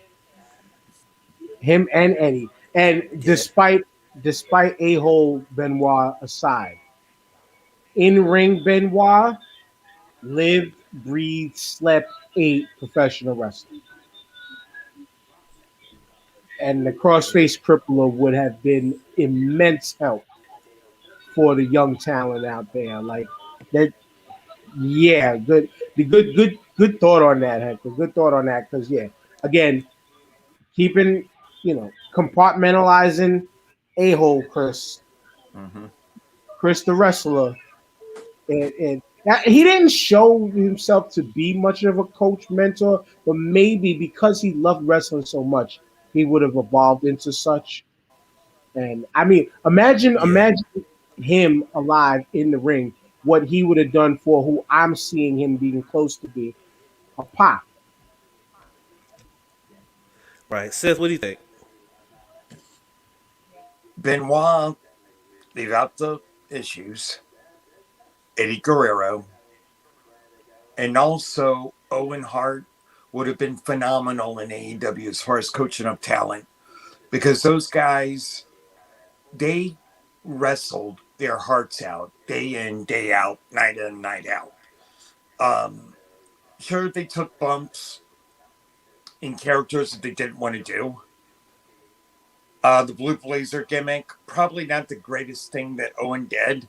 Actually, it was lame the second time it went around. And we all know why it was punishment by Vince to do it again. But those three cats would have meant a lot to backstage, as much as Dean Malenko, Jerry Lynn, etc. I think even and just thinking about that whole 4-man team, but even Perry Saturn, early young, Yep. not out of his mind, Perry Saturn would have Yeah. been a great coach, because that dude knew how to work, knew how to sell, great at taking bumps. Like, Mm-hmm. people forget about Perry Saturn too. I think that whole crew, that whole four of them, and Dean is doing that. Dean has been doing that now for well over a decade plus. You know, I do have to interject though. I don't think Owen Hart would have gone to AEW to coach. He's too nah, loyal to WWE. I think when he got up there in age, he would be coaching in the Performance Center before he would be no, I coaching at don't. AEW. I think when Owen was done, because the way, even when you watched his Dark Side of the Ring and seen him as a family man, he was, once he was out of wrestling, he was out of wrestling. So I don't even think he would have been a Performance Center coach. I think he would have just been Mm, done. I honestly think he would have been done and just fully invested in his kids. I fair point. totally think, but he could have Fair made point. for a good coach.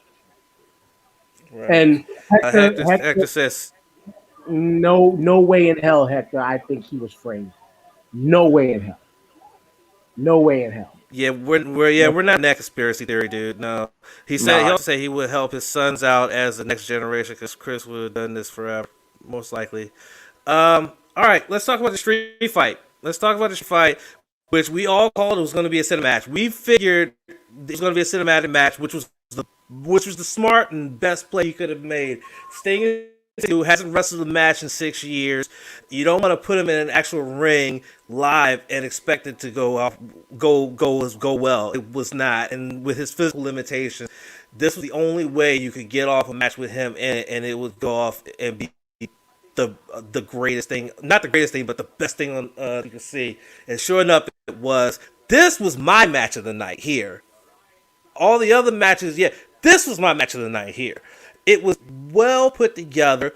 Darby Allin has shown how good he is in terms of filmography. And it's funny because he's admitted that he's dropped out of college trying to get a degree in filmography. Yet he does so well with filmography and coming up with all these concepts just from the way the whole thing started. The whole way the whole thing started, all the way through with all the action, all the spots, the part where you really thought Team Taz had them by the ropes after dispatching Darby and then beating up and jumping Sting, and you had all Team Taz there, not just Ricky Starks and Brian Cage, but then you had Powerhouse Hobbs and you had Hook, and it was everything about it was just so good, so good. I think one area that I kind of agree with the internet fans on is with a cinematic match, I don't need commentary. For a cinematic, I don't need commentary. I think it's better just lay out the commentary. It's a fight. So that would be my one. That's my one. Is that? That's my was that is that comment? There was commentary, and it made it somewhat difficult to really get into the action because I'm like, what's going on instead of me looking at the scene going on, right? And it's like just it, and it doesn't also it also in the commentary includes someone who's biased to one of the teams, so has his angle in wanting to beat down the fact that that's his team. It was like it's a cinematic match. Let it happen and just nothing. But this is my match of the night. Sith, how did you feel about the street fight? I totally agree with the fact that we don't need commentary during a cinematic match. Okay? The Boneyard match at last year's WrestleMania kind of set the template by which cinematic matches are done. And I'm going to throw in a little joke here. That match I'm up with now that we're dead by Metallica, I was hoping for Master of Puppets to begin the match or something like that. Overall, the cool thing about this on the rewatch, this is the best cinematic match since the Boneyard. It is not better than the Boneyard match, but it's the best since then. Okay? And hands down, it was my favorite match of the night as well. And it's the best cinematic in AEW's history of doing so. And yeah, Hobbs and Hook got involved. But it's also cool to see the Sting people come out and then kind of leave the warehouse. 13 minutes, 40 seconds. It didn't feel that long. And on the rewatch, I actually muted the commentary for the match so I could just enjoy it. I enjoyed it more on the rewatch because I muted the commentary. Because the commentary was starting to be a distraction because it was biased one way or the other. But I yield. Okay, real quick before we get Mayor's thoughts on it. Hector Rees had some stuff to say. He said the cinematic match hits things the 50s, which I just mentioned. He agrees no commentary is needed because the Boneyard match and the Firefly Funhouse match didn't have commentary. The Stadium Stampede match did have commentary, but that wasn't really as cinematic as those other matches we just mentioned. So that one could have used the commentary. It kind of added to it, but this match, it didn't need it at all. And Hector, Master of Puppets, that's an 80s reference. For one thing that people will know, Sith makes a lot of 80s references. And for you were only born in 97, so you weren't even itching your daddy's crotch before when that was around. I'm just saying. Mayor, what do you have to say about the fight? This was the 1B match of the night for me. And I immediately opposed you, Dan, because to me, this was the best cinematic match to date because, as you mentioned, Champ, stealing some of my thunder once again, you can tell Darby Allin's imprint was all over it. The stop, because this is what this kid does, people. He as we say, he does this. He does this. However you want to say it. Darby Allin films this style. And it was about the way that part of the show was filmed. Everything about the way that part was filmed is what worked. It looked like a movie. It didn't feel like a WWE production, which felt like you were inside of Disneyland. Everything was bright, crystal clear, 8K looking. Like this looked like an actual film. The commentary part, the only adjustment I felt it needed was Taz to not be there. Taz being there sold me that, okay, this is going to be a cinematic match, because why the hell would he not be there? And it told me they did this at this point in time because they need to set up the ring. So it was perfect placement of that style of match, because you needed to take time out away from the cameras to set the barbed wire up, set the boards up, all that good stuff. No problem with the placement, no problem with the length and all of that stuff. Taz just didn't need to be there. The commentary to me, as long as if it was non-biased, it would have worked better. But it worked for me because they weren't that vocal in the match. Take the Boneyard match. AJ Styles and Taker was talking shit the whole match back and forth. These guys wasn't doing that much. But when they did talk, the commentators did step back, and you heard them talk. And though Darby Allin's probably 170 pounds, with a brick in his pocket, can we talk about Brian Cage holding him up in the suplex position and damn near walking almost 2 flights of stairs with that man? That dude right there, I mean, I love Brian Cage. That dude right there at that moment in time said, this dude can just destroy anybody at will if he needed to be, whenever the fuck he feels like it. Now, would I go fight him? Yeah, because I'm stupid and I'm not gonna back down from a person like that. But in a wrestling match, I wouldn't back down from him either.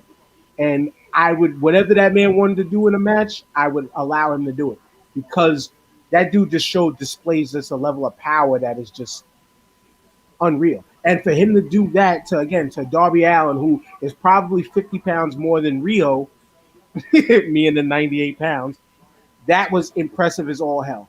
And no shake, no wobble, no, full control. Just walked up them steps like he was carrying groceries. Look, that match, to me, again, because of the style that the match was shot, and just everything, that all the connected pieces was just, that was the best cinematic match to date to me. The other one that was, remember the you said the 5-5 1 ounce one? That was cool because that was a mind trip. That was a little bit of like a, holy crap, there was no fighting, no action. It was just a dope little story of mind trips. The Boneyard match, for it being like one of the first cinematic matches, it was done excellently, but it was done in WWE style, still predictable. You can tell where everything was cut and stopped a little bit more than this style was a movie. This was like watching a short movie, and I loved every second of it. But for wrestling match sake, like I said, it was my 1B next to Shida and Mizunami. Yeah, I think that, like I said, I echo everybody's sentiments here about the match, and like I said, that's why it was my match of the night. It just, everything about it just ticked all the boxes for me. Hector saying that he just needed some background music. That's debatable, but I'm not gonna argue that. That's debatable. That's debatable. Oh, my bad. You didn't even know your dad. My bad. That's just that joke just came out naturally. My Wow, bad. yeah, that just said. Sorry, Hector, but damn, that was just like another knife in the gut, and yeah, I might Anyway, have to edit that joke out. but Damn. now we get to the main event. Okay, right. Listen. Okay, main event. Kenny Omega, John Moxley, barbed wire, exploding barbed wire death match. The only way to win is by pinfall or submission. The match was actually really good. I will say that the match was really good. It wasn't as violent and bloody and gory as people really thought it was going to be, which is good, because I don't think that this generation can handle the type of blood and guts that death matches were back in the day.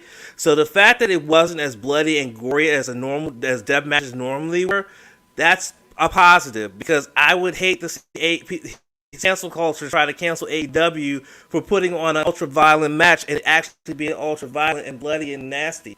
I would hate that. But so the match was really good. Of course, you would expect for the Good Brothers to be a part of this, and of course that happened. One ring angel through a chair, and boom, there's your victory right there for Kenny Omega. But then we get to the end. Right. We get to the end where the announcers are still hyping up that the countdown is still going, and that after 30 minutes there's going to be an explosion. And so Kenny is still beating the crap by John Moxley, and the Good Brothers like telling him, "Yo, we gotta go, we gotta go, we gotta go." And finally, they go, and then Eddie Kingston comes out there. The Butcher and Blade are trying to stop him, and then he's like, "Nah, fuck off." He gets in the ring, realizing that John is going to be dead weight if he tries to get him out of there. And the countdown starts, and we're thinking, "Oh man, this is about to be lit right here. What's about to happen?" And then, as the countdown gets lower and lower, then Eddie decides he's going to cover up Mox. He covers him up, and we're seeing the countdown. It's like 10, 9. It gets all the way down. 3, 2, 1. It's like, oh, here we go. Happy New Year! No, it was like this. It's like this. It was like, it's like 3, 2, 1, and it's like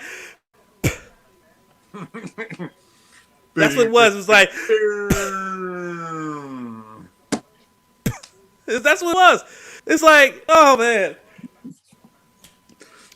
man, and I hate the fact that a match of that caliber, that quality, that was so good, where they put themselves in harm's way and went through incredible amounts of pain, that match is not being talked about. That moment is being talked about. What happened after the match?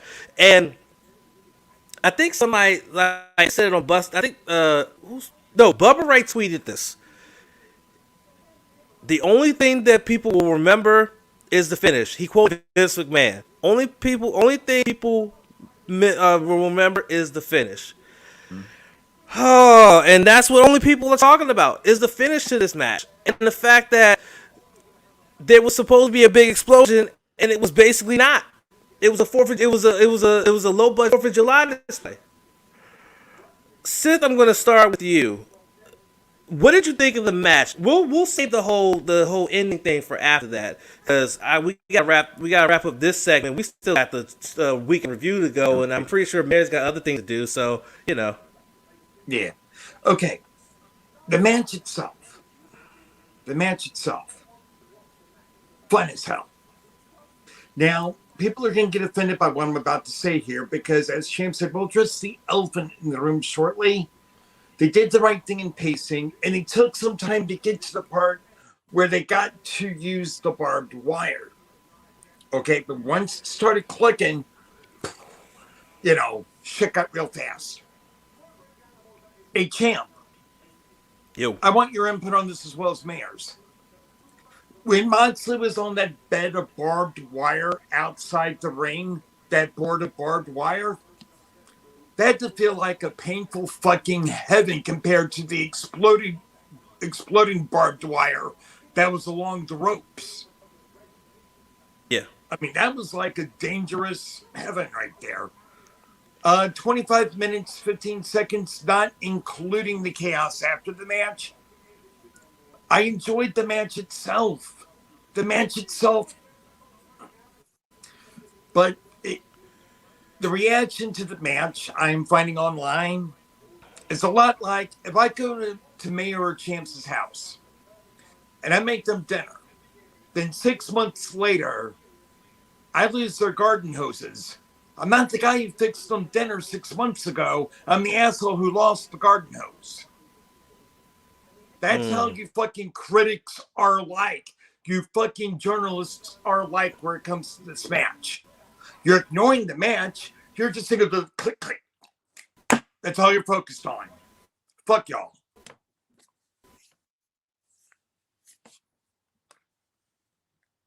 I yield the floor. I got that. I was just trying to get myself mentally prepared while I forgot I had to make rice with dinner, so I was doing that while you were talking. But yeah, a little background, little behind the scenes action over here.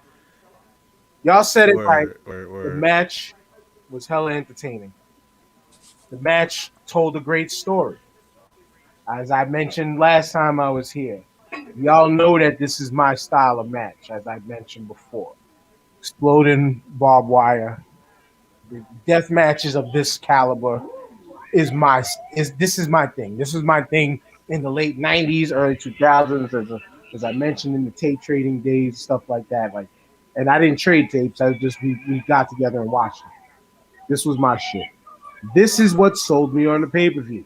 This is why you mentioned those pay-per-view numbers that you did earlier, champ. This sold the pay-per-view, and nothing else did it. This sold the pay-per-view. Bubba is right. The ending, I don't give a fuck who you are as a critic, whatever. The ending is what you are going to remember. The ending is what you are going to remember. Okay. That ending was a Bronx block on the 4th of July. And Bronx blocks blow up louder than that on the 4th of July.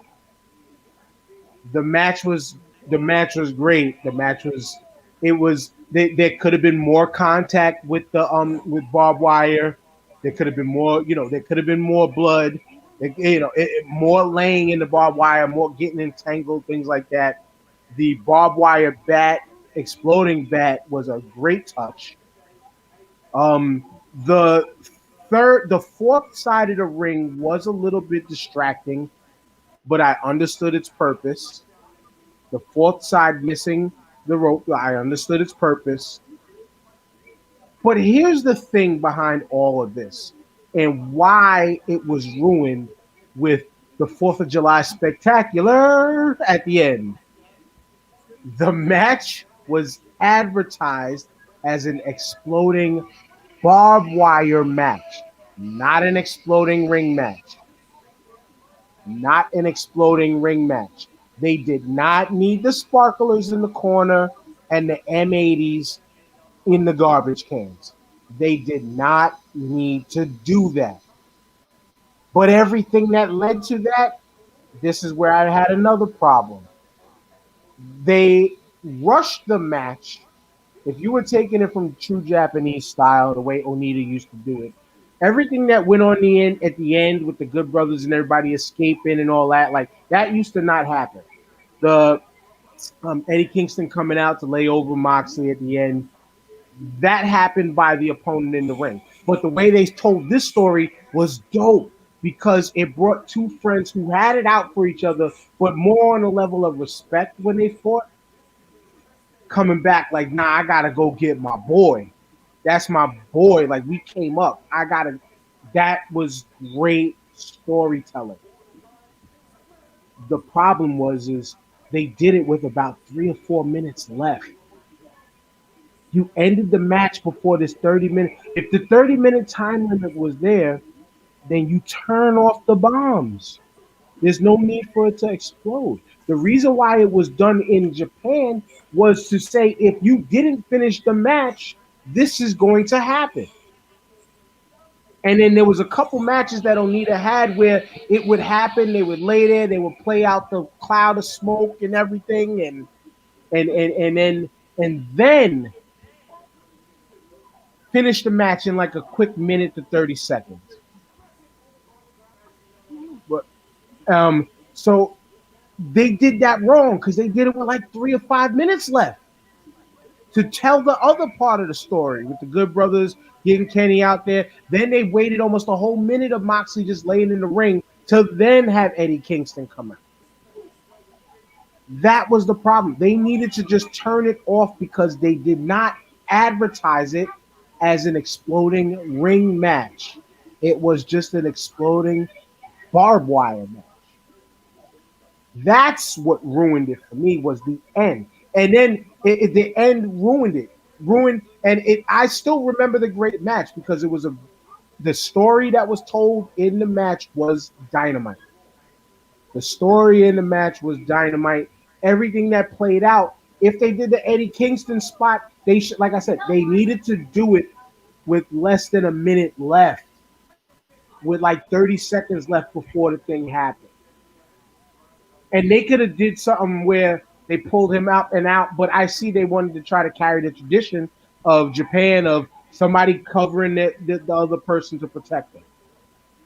They just kind of did it the wrong way and did it sloppily because they left too much time on the board. They was having him try to wake him up. He wasn't budging. And that was like a minute and a half left. That's where they dropped the ball. What's that? They dropped the ball right there because Kenny winning the match, that should have happened. There was a given. It should have happened that way because there's more story that needs to be told with him and touring around in the other territories. But that extra 3 or 4 minutes, it just was like it was too much. And then the pyro team was like, but I get it why it was so low key because they did it in Daly's place. They didn't listen to us when we spoke the last time. They should have did it in Jacksonville Stadium. And if they wanted to give us an exploding ring match, they could have did that there to greater heights and give it the real Japan feel and really tear some shit up. But they did it in Hey, Daly's place. I was gonna say you mentioned that when you was on with us for the episode 100 2 weeks ago. Yeah, exactly. So, yeah. Exactly.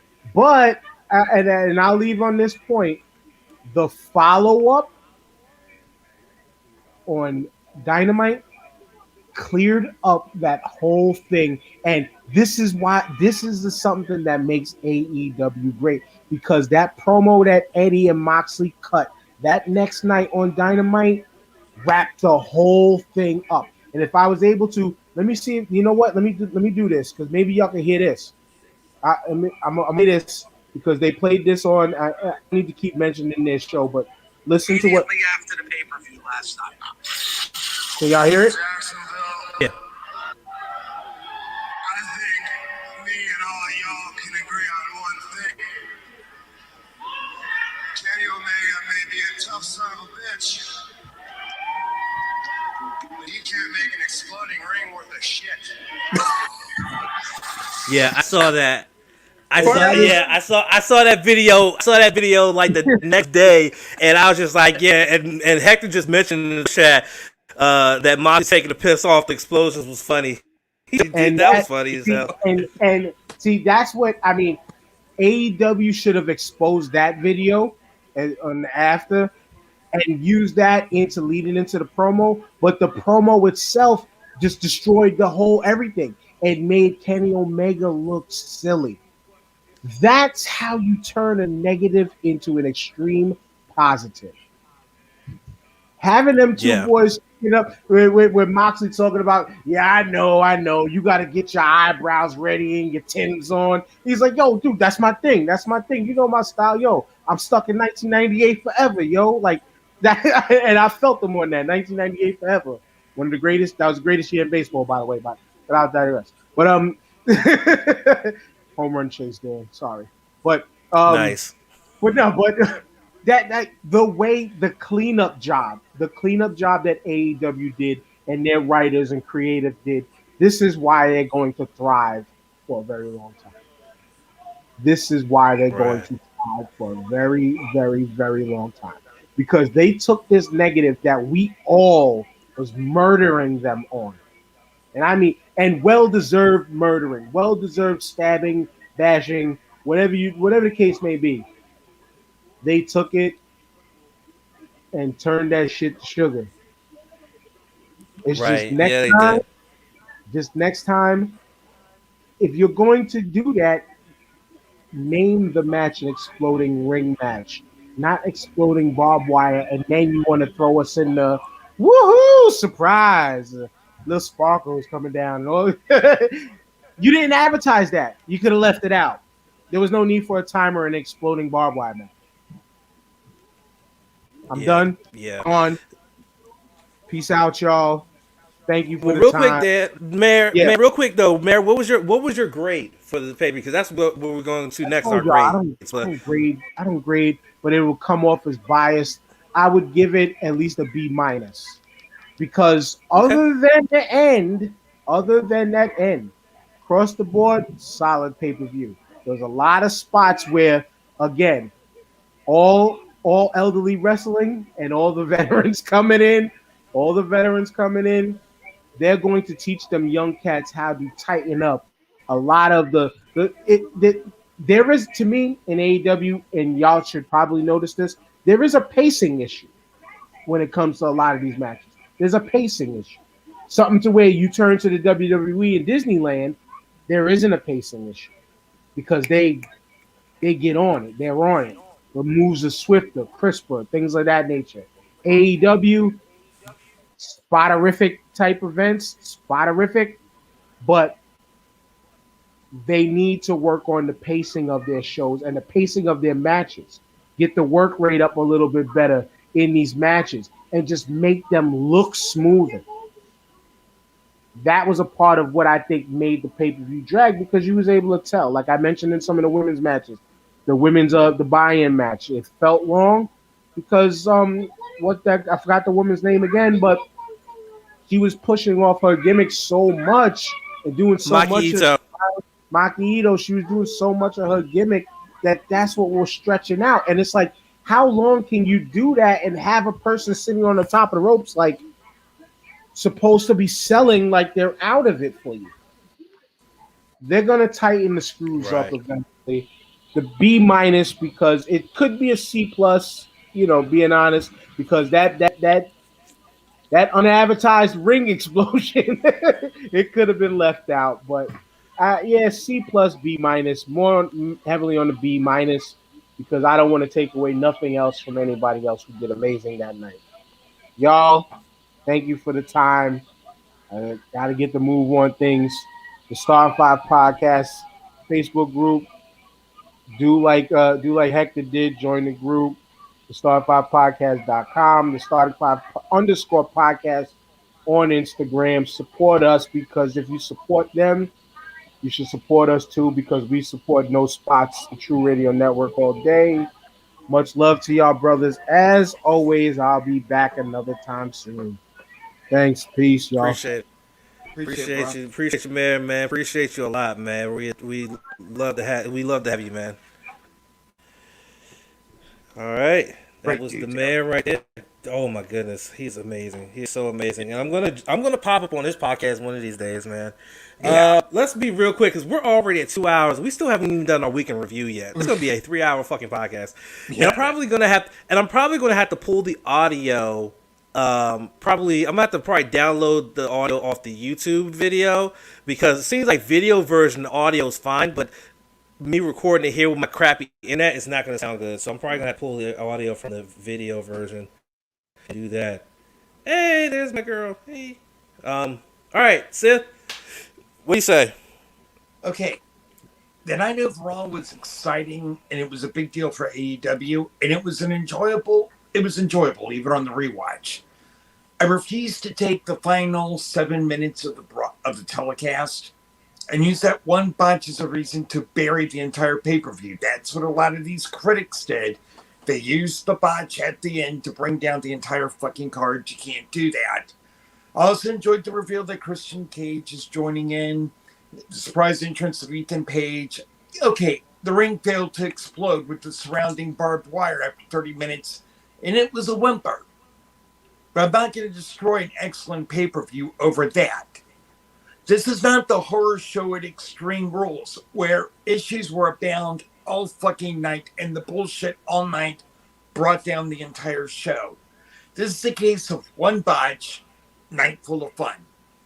A+. Come at me if you feel different, and I will be respectful and hear your case as to why you disagree. Just don't be a dick. Hector had a lot to say on the Twitch chat, mostly about Renee being there and watching John go through that match. But you got to understand, she's probably a lot tougher than you're giving her credit for, Hector. She married the man. She knows what he's been through. So I'm pretty sure she's a lot tougher than you give her credit for. That she probably wasn't all too stressed out. She probably knew what was going to happen. My grade is also an A+. I mean, the entire night was absolutely solid. Yes, you had 2 matches that were okay, but that's 2 matches out of 9, which means 7 other matches were just absolutely spectacular. And you can't be mad at that. So 7 out of 9 matches hit it out the park. It hit it out the park all day long. And we put it in the description of this podcast. Did the ending affect our grades? For Sith, it did not, and for me, it did not, because even if you take away that ending, you still have a solid pay-per-view. You still have a highly solid pay-per-view. You know, that ending does nothing to the overall quality of what was presented, not only in the buy-in, but the two other championship matches, the ladder match, the matches with no steps. It doesn't take away from what those men and women did in the ring. It just gave us something to talk about on a, but that's A+. Period. That was long. Fuck me. That was long. But again, I appreciate Dan, the mayor, for coming through and showing us some love and chatting it up with us, because he is a big AEW fan, and so I knew he wanted to talk about Revolution. So great to have him on and everything. We'll try to have him on again soon. Let's talk about Monday Night Raw, which was a slog through. Let me tell you. Oh, heck, right. The ending was fine because they recovered on Dynamite. That's the one thing people got to understand, is that if you're still shitting on the ending to the Revolution and it's currently Saturday when we're recording this, then you're just looking for something to be mad about, because they did the perfect cleanup.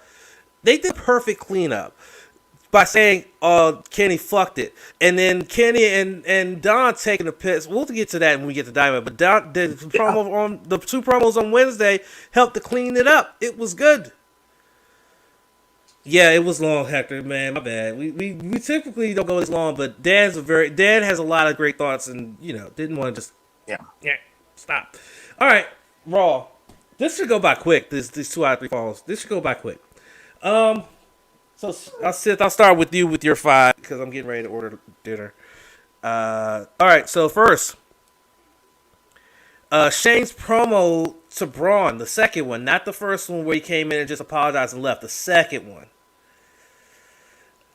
Bobby Lashley versus The Miz for the WWE title, and also including Lashley's epic entrance. Drew versus Sheamus, no disqualification match. AJ versus Randy Orton. And the women's tag title match between Naomi and Lana versus Nia and Shayna. All right. I'm going to have a little fun here. Hope everyone's enjoyed it. Welcome to 2 out of 3 falls. Number one thing is the whole thing with Lashley, The Miz, the celebration, the entrance of Lashley. Well fucking deserved. Hey, and Miz, welcome back to where you belong. Back on the mid-card couch, where your ass belongs. Okay? You and John Morrison have had enough time eating screen time with shit comedy higher up than the mid-card. You belong in the mid-card. That's why Lashley disposed of you. Okay? That's why he's disposed of you. And Lashley's exactly what we wanted and needed after Drew McIntyre. A dominant monster champion. So WWE, I need you. I'm begging you. Do not strip Lashley of the title right now. I am begging y'all. Do not do it. Please give it time. Gonna have to be crafty here. But I would have to say AJ Styles, Randy Orton. It was a decent main event. I liked it.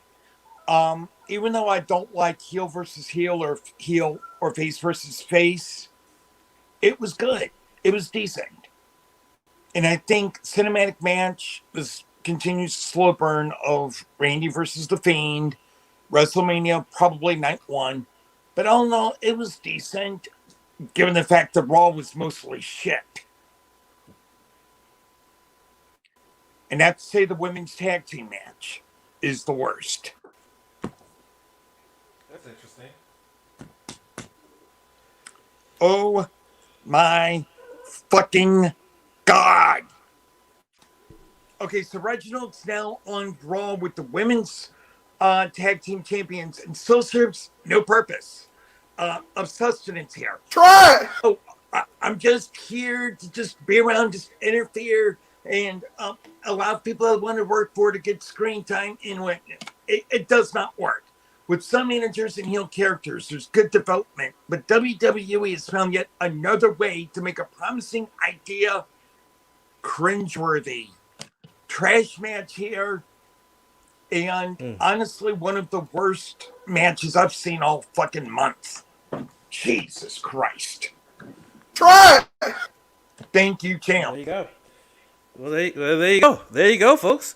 Hector said his bottom of the barrel was Shane's promo, awkwardly pausing in his promo because that was horrible. And then the funny, but I listened to it and you thought the women's tag match was worse than that. So that's why I was like, that's interesting. But hearing your explanation, I can understand why. Okay. They were on equal footing for the worst. It was a question of which I liked the least. Which was the women's Shane match, right? barely missed it. Right. And he ought to be ashamed of himself. I know they're trying to promote him some type of a dick now to turn him heel. But Jesus, they got to do better. Yeah. And Shane knows better. Well, yeah. Damn. But apparently that was supposed to be, that was actually the purpose, was for him to have the promo like that to get sympathy from Braun Strowman. And I'm like, they mentioned on the Cultaholic Wrestling podcast that Jack's immediate reaction was lies. I was like, yeah, that's a lie. Right. Hector's top two was Bobby Lashley's match and entrance, and the match versus The Miz. So his entrance and then the match was his top two. So that's good. All right, where did it go? Where'd you go? Sorry, I had to take care of something real quick. Oh, okay. You're five. Yes, my five. Xavier Woods versus Shelton Benjamin. Lashley, the intro plus his match. Mm-hmm. Sheamus attacking Drew backstage. That led into a match. Mm-hmm. I'll give you Slapjack versus Riddle. Mm-hmm. And the main event, AJ Styles versus Randy K. Orton. AJ Randy, number one. Again, you hit on all the points. It was a solid contest. Only thing that kind of like sours me is more the spooky bollocks that happen at the end. Other than that, it was still a good main event. Those two really worked well together. Matter of fact, last night I watched their WrestleMania match from WrestleMania 35, which was really, really good. And so this one wasn't on that level of being that good, but it was still good. And of course, Bobby Lashley's entrance and match, I'm going to make the other one. I mean, good grief, man. The whole Almighty thing, the music, like I literally had goosebumps. I said, yo, he's getting the king's treatment here, and I'm here for it, fam. The bad one, I would have to say, out of all of that, would have to be Slapjack and Riddle. It would have to be because the match is just one match. It's just one of the matches I don't really remember much about it to be impactful. That's why I didn't mention it in my five, because it just wasn't impactful. Neither was Woods and Benjamin. That wasn't impactful either. It wasn't a bad match. It's just something it just didn't impact me when I was watching this slog of a fucking show. Fuck is this? Fuck off. So that would be my one bad bit is Riddle and Slapjack. Hey, champ. But the episode was just such a slog, dude. And I got a question overall for WWE. As we're recording this for 8 days, it'll be 7 days when the audio comes out tomorrow. But we're about a week away from Fastlane. Only 3 matches are confirmed.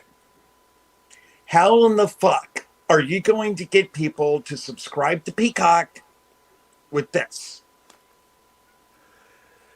They're not thinking. But Nope. It is what it is. It is what it is. But yeah, Monday night starting to really become a slog to go through when it comes to watching it for this show.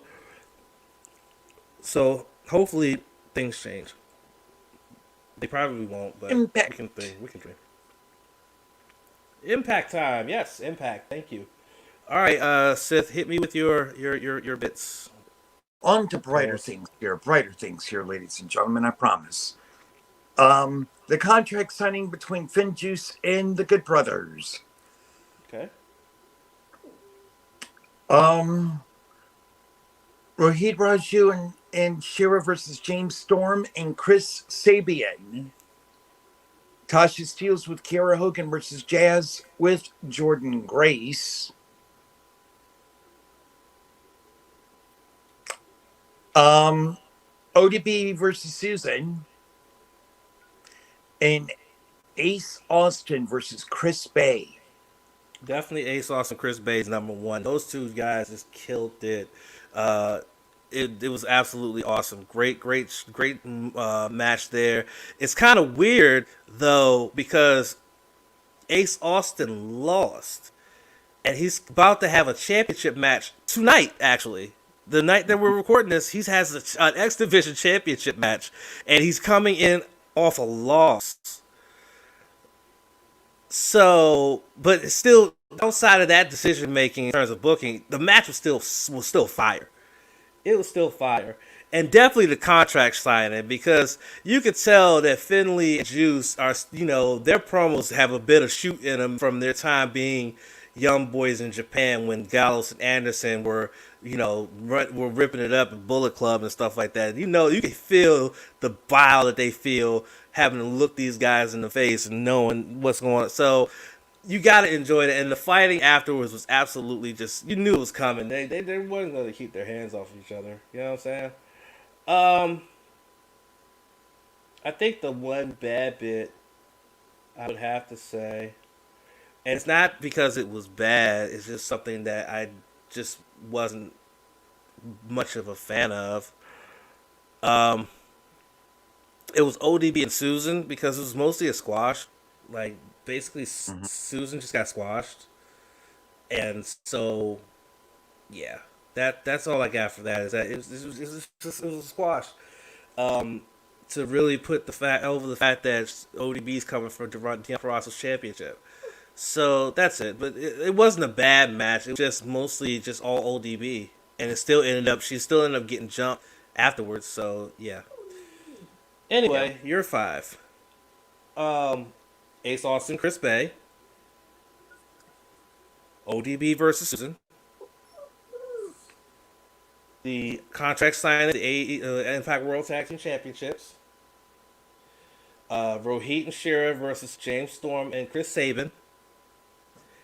And finally, Scott D'Amore's announcement in the main event segment that there's going to be a title for title match at tonight, and then the winner faces Kenny Omega title for title. Okay. That one right there. Scott D'Amore making that big announcement that we're having a title unification match tonight between Rich Swann and Moose, and the winner faces Kenny Omega, the belt collector. Okay. A lot of people are wondering what's going on here. Kenny Omega, when he turned heel, said he was out to collect belts. So just keep that in mind. That's my top bit. This really helps sell not only set the bid here, but helps to build future going forward, which is awesome. Ace Austin, Chris Bay, phenomenal match. I don't know why Ace lost, but now that he lost in this most recent taping going into tonight, I don't think he's going to win tonight. But I have a prediction, though. Ace loses tonight. Chris Bay wins the title over TJP. Okay. Fair, I'm down with that. Fair. And people are going to say because it's Asian Karen is why I'm picking this, but it's not. But ODB versus Susan. And it's not because of Asian Karen, it's because it's a squash. Okay? That's why. It's a squash. I don't like squash matches. Everyone knows this. Yeah, there was some good action with the beatdown afterwards that helped set the table for Impact Plus special tonight, but still, I don't like squash matches, and that just kind of just killed it for me. Right. So Hector is telling bad jokes in the comments, so we'll just What else ignore to those. do? Well, he said we're on the fast lane of WrestleMania, so even he admits that joke was lame. And then he said, "Let's get dark before the impact." He said that worked better in his head. Right. Okay. Dude. Okay. Well, So, the night light clicks on my laptop at 7:15 every night, so that's on right now into dark mode on Windows. So there's that. right. But Okay. anyway, So, onward to dark. well, we're getting there. Hector says his bottom of the barrel had to be ODB versus Susan. Top Yep. two are Bay versus Austin, and two, the fact that whoever wins tonight between Moose and Rich gets to go against Kenny Omega at Rebellion for a title match, which I called since December, might I add. So a little flex there from Hector. Okay, Good call. Good call, Hector. good shit. All right, let's Just go. good Let's shit. go. Let's go dark. Let's go dark. All right, your 5 bits are as follows here, Sith. You have Big Shot Lee Johnson against Baron Black. QT Marshall versus Fuego del Sol. Proud and Powerful versus Sonny Kiss and Joey Janela in the main event. The Dark Order's 8-man tag team victory. And the 2 women's matches that were on the card. There were only 2. Okay, main event time. Sonny Kiss, Joey Janela versus Proud and Powerful, known as LAX, Santana Ortiz. That's my top. Really awesome main event here between Santana Ortiz versus what I call the Jersey Boys, because Sonny Kiss, Joey Janela, based out of Jersey. Exciting match back and forth. And honestly, for Dark, it's a solid main event on a night that had some very low points that I'll get to in a minute. Oh, and it helps that Chaos Project was kept off the fucking main event, damn. Yes. Maybe they're listening to us.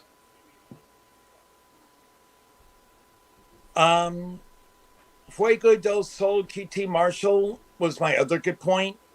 Decent match. QT Fuego has a lot of talent, and QT Marshall, again, one of these elder statesmen that's trying to build up talent. Here we are. And honestly, the women's matches were trash. There were squashes this week. You mean to tell me that the best we can do to develop women this week on Dark was squash matches after the solid matches Sunday night? This is what you give us on Dark? A couple of squashes? Trash. Yeah. You don't develop women that way. Right. All right. What are your 5 for me? My 5 for you is as follows. Pretty Picture and Ryan Nemeth versus Aaron Solo, Brick Aldridge, and Dean Alexander. SCU versus Azrael and Danny Limelight. Our main event, which was the Jersey Boys, Sonny Kiss, Joey Janela versus the Proud and Powerful. Superbad Kip Sabian versus Carly Bravo. And the Dark Order match, 8-man tag. Definitely the main event is first. Not just because of the match, but look at the story being told during the match with Joey getting hurt some kind of way, and then Sonny having to deal with this vicious team on his own. It looked like he was going to go down in defeat, and then Joey somehow miraculously came to, got in and got his shit off and everything like that. They still ended up losing, but it still was. Yeah, it still did its sort of purpose in terms of storytelling that was in that match. So that's number 1. Kip's match was number 2 because Kip had to show that, hey, I can fucking wrestle. Like, he showed that he could fucking wrestle. And plus, it was good to see Carly. It was good to see. It was good to see the captain coming out there after he didn't sign his contract and, supporting this guy, Carly Bravo. And it's always good to see a super bad girl. She's awesome. And a great Twitch streamer, by the way. Both of them are actually. Hector actually, funny story. Hector actually stumbled into Kip's Twitch stream that he was doing today. It was his first stream back because he just got back from the loop in Jacksonville for the two live Dynamites, the Revolution, and then taping next week's Dynamite, as well as taping episode of Dark. So he just got back home, and he did his first Twitch stream today. And Hector was, I think Hector got a little bit culture shocked because Kip plays Call of Duty Warzone and rages. And when I say he rages, I mean he rages. Matter of fact, he rages so much that now he has a thing called Rage of the Week, where he picks 3 clips, because people clip things off of Twitch, and the clip, they clip them and stuff. So he picks 3 clips of his best rages and has people voting in his chat on which one's the best one, and that's what they do, and that's how many rages this dude has, because he rages so fucking much.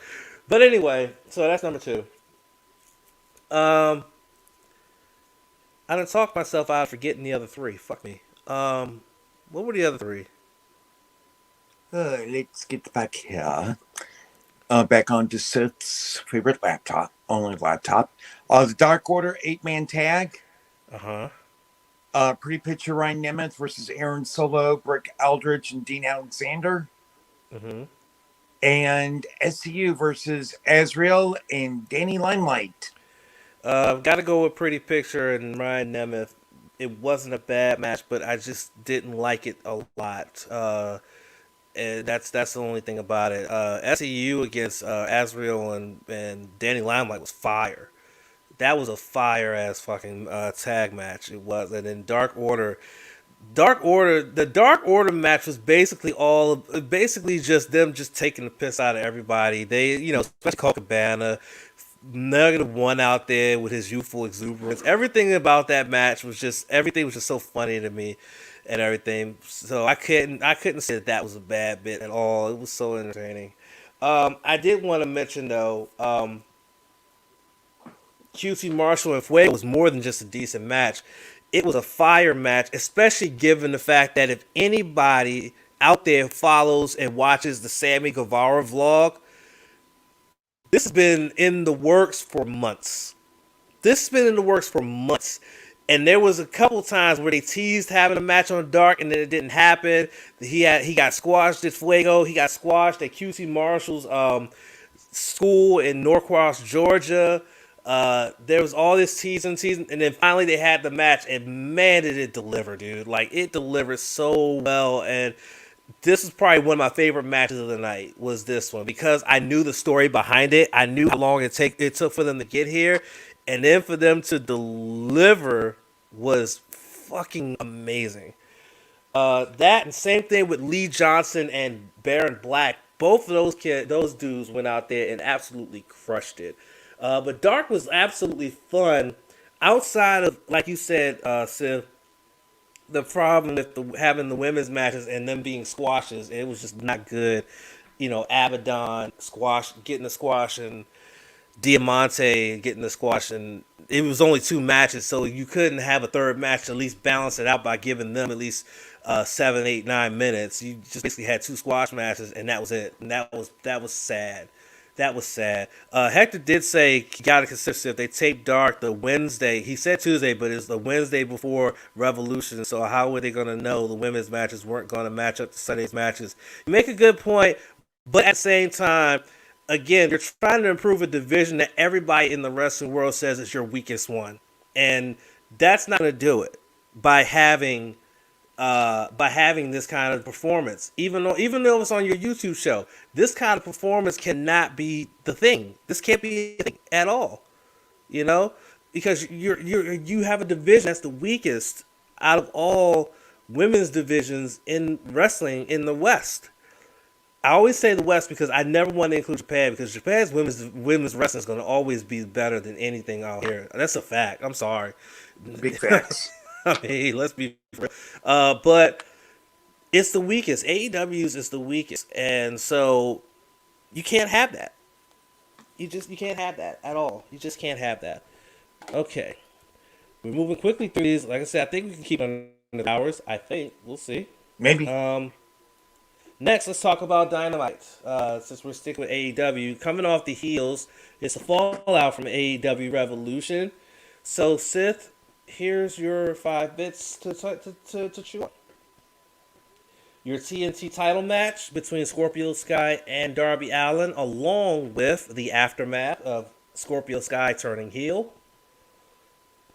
Christian having his time interrupted by Kenny, but yet coming out after the Good Brothers get chased off to quote unquote challenge Kenny Omega for the AEW World Title.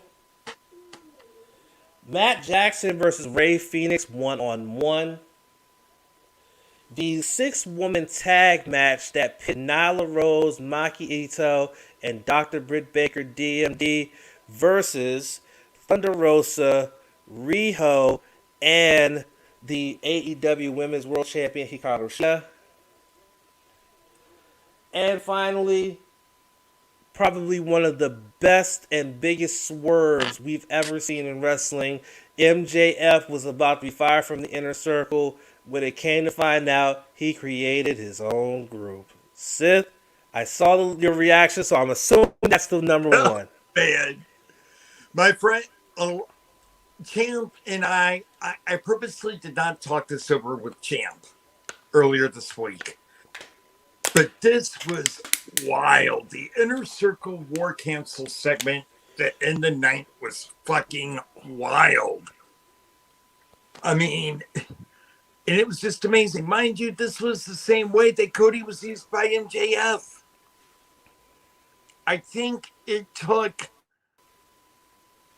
was either Cultaholic or Wrestle Talk. It was Wrestle Talk. It was the guy who runs it mainly. But he pointed out that this was what MJF did with Cody. He went to Cody, learned how to be a strong individual wrestler, turned on Cody. Well, look what he did with the Inner Circle. He learned how to build his own faction, run his own group. Just as he's getting about to get fired, and comes the Pinnacle. What we know now is the Pinnacle. FTR, Wardlow, Tully Blanchard, MJF, and Sean Spears. Sammy saying, hey, this was the plan. I enjoyed the reveal. And it was a face turn. Okay, and people are going to cry about the Inner Circle becoming faces. But it's okay. Okay, it could work. Because you can have the Pinnacle versus the Inner Circle and let that collide. This is going to be amazing. And I know I was saying wait until Double or Nothing, but they timed it appropriately because you didn't see it coming. You didn't see MJF forming his own faction. That's what made it so good. Is that we were all thinking Double or Nothing. It happens on Dynamite. Scorpio Sky, Darby Allin. This was an amazing main event, cap off match-wise. Scorpio Sky turning heel, which is all fine and good. And I think, and here's a prediction, this is not the last time that Scorpio Sky contends for a singles title in AEW. He is only beginning. Because he turned heel after the match. It was just a solid, and you hope that all this accumulates between Scorpio Sky and Darby Allin down the road and have Scorpio Sky becoming TNT champion. Oh, the worst. The worst, the worst, the worst. Oh, you're a dick. You're an asshole. Because you gave me all the bits that I enjoyed. I got to think here.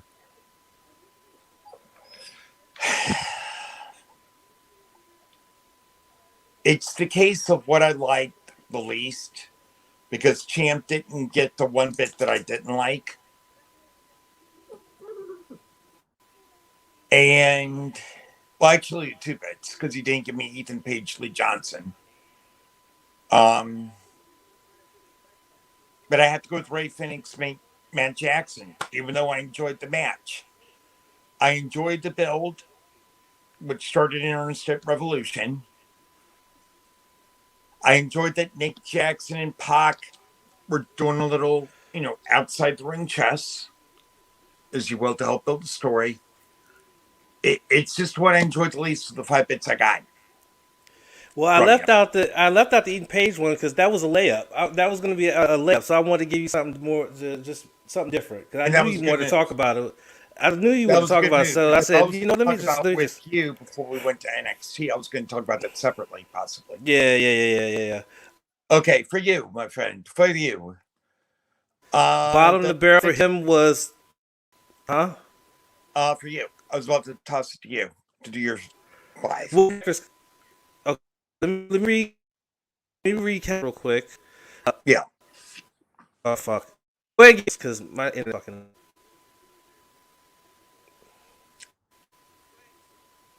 Okay, want me to give you your 5? Yeah, I was saying that. Give me your five because my internet's fucking up. Okay, cool. The 6-woman tag: Thunder Rosa Hikaru Shida, Ryo Mizunami versus Dr. Britt Baker, DMD, Makioto, and the Native Beast, Nyla Rose.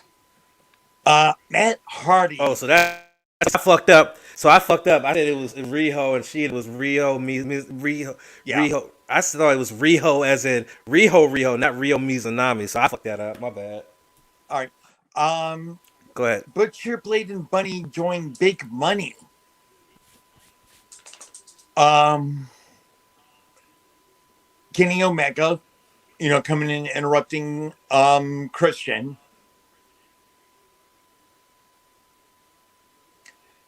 Um,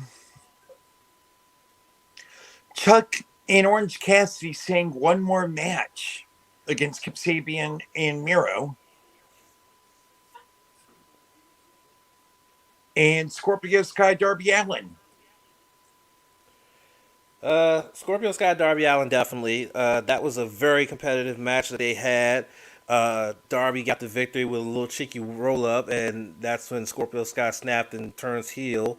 And you knew it was coming because of the way he carried himself on commentary, literally the week prior on Dynamite. So you kind of felt it was there, and there it was. And so I'm interested to see where his character goes from here because I'm pretty sure he could be a really good heel. I mean, SCU were mostly heels on their indie run, and even when they came into AEW, they were mostly heels, but the people loved them, so they kind of became faces. Um, and the women's tag match was definitely fun to watch. Just the fact that, just off the strength of Maki Ito still singing her fucking song, even after everybody's come in and started fighting, and her music stopped, she never stopped. She kept going because she was determined to get through that fucking song, and I appreciate her for that. I really appreciate her for that. That was amazing. Uh, let's see. I think what were the other three again? Yeah. Blah, blah, blah, blah. Let's see here. Chuck and Orange Cassidy, they want one more match, and it's intriguing. Against Kip Sabian and Miro. Kenny Omega trying to steal the time from Christian Cage. And Butcher Blade and Bunny joining Big Money. I'm gonna have to go with that because I just don't see how that fits, especially given the fact that they're basically partner up with Private Party. They like how does that even mix? And I guess that means that the Butcher and the Blade are no longer rocking with Eddie Kingston. So this is the one area where I think AEW is dropping the ball. They're having an unexplained uh, disconnect so to speak. I mean, granted, yeah, they tried to stop Eddie Kingston from going in to save his friend, so maybe they're pissed about that and like fuck Eddie Kingston. But there should have been an explanation as to why the Butcher and the Blade are now rocking with Matt Hardy outside of money. Like that's all I want. So the segment wasn't bad, but it's just there's a huge gaping hole in that. You know what I'm saying? It's such a hole in that when it comes to that, and it's just that hole needs to be filled with an explanation as to why this is happening. That's just my feelings on it. Before we get to what you want to rant about, because I know you want, because I definitely have something to say about that. Hector did say that his bottom of the barrel for Dynamite was when Kenny Omega was interrupting Christian's time to speak when he and Don Callis did the whole 69 bit, which was very uncomfortable, to be honest with you. Like, they were really taking the piss out of everybody with that one. But his top two were MJF making his group and the women's tag team match. So there you go. And he also feels that Shawn Spears seems like the odd man out of the Pinnacle, which remains to be seen, but who knows? But before we move on to NXT, neither one of us mentioned this as our 5 bits that were impactful, and it should have been, because unless you lived overseas, how could you miss it? The fact that during Ethan Page's Dynamite debut, TNT somehow managed to get a live basketball game transmitted in sound over top of the show. It wasn't AEW. It wasn't AEW by any stretch of the imagination. It was TNT with a live basketball game. And at first, I thought it was. And I'm gonna be honest with you. I thought it was me. I thought maybe my DVR, because I think at the time that game was going on, that basketball at the time that Dynamite was playing, I was watching the Wizards game. And so I thought maybe me watching the Wizards game bled into the recording, and then it was gone. But then when I think about it again, I realized there was no commentary. It was just the sound. So then I was like, okay, what's going on? Then when they went to commercial, that's when I realized, I said, oh, this is a TNT fuck up here. Because they're at commercial, and you don't hear it anymore. But then when you come back from commercial, it's back. So, yeah. Ethan Page got treated dirty, leaving out of Impact, according to him, when it came to his match against Karate Man. And now in his debut on network TV, he gets treated like shit again. Ain't that about a bitch? Like, what the fuck? Sim, what do you have to say about it, real quick? Okay, what the fuck was up with the audio? It cut through not only the first solid match for Ethan Page, but it interrupted the continued story of QT Marshall turning heel. I had to make my fucking TV because the audio issues were really that bad. However, as Cham said, this is TNT's fuck up for the bullshit because they dropped the ball here bad. This was not on AEW, but of course the internet wrestling fans didn't know any better, and they're going, oh, AEW dropped the ball again. No, they didn't, asshole. How were they supposed to get footage from an NBA game? Duh. But I digress, though.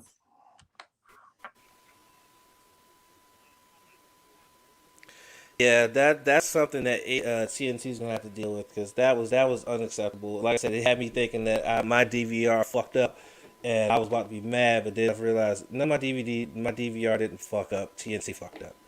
Right, NXT was crazy this week, dude. Oh, man. Crazy, because they were already talking about they were talking about 2 championship matches and then a big announcement. So then we go in there and we go from having 2 championship matches and a big announcement to 3 championship matches.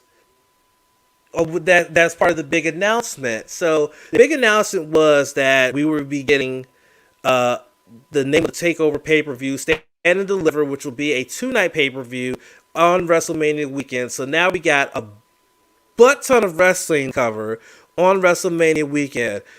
Boy, is this going to be interesting. Fuck me. Stand and deliver. Right. But so yeah, we got that going on, and then we find out we have women's tag team championships in NXT. Cool. And the first champions are Dakota Kai and Raquel Gonzalez. Dakota Kai, do. Dakota Kai, do. Dakota Kai, do.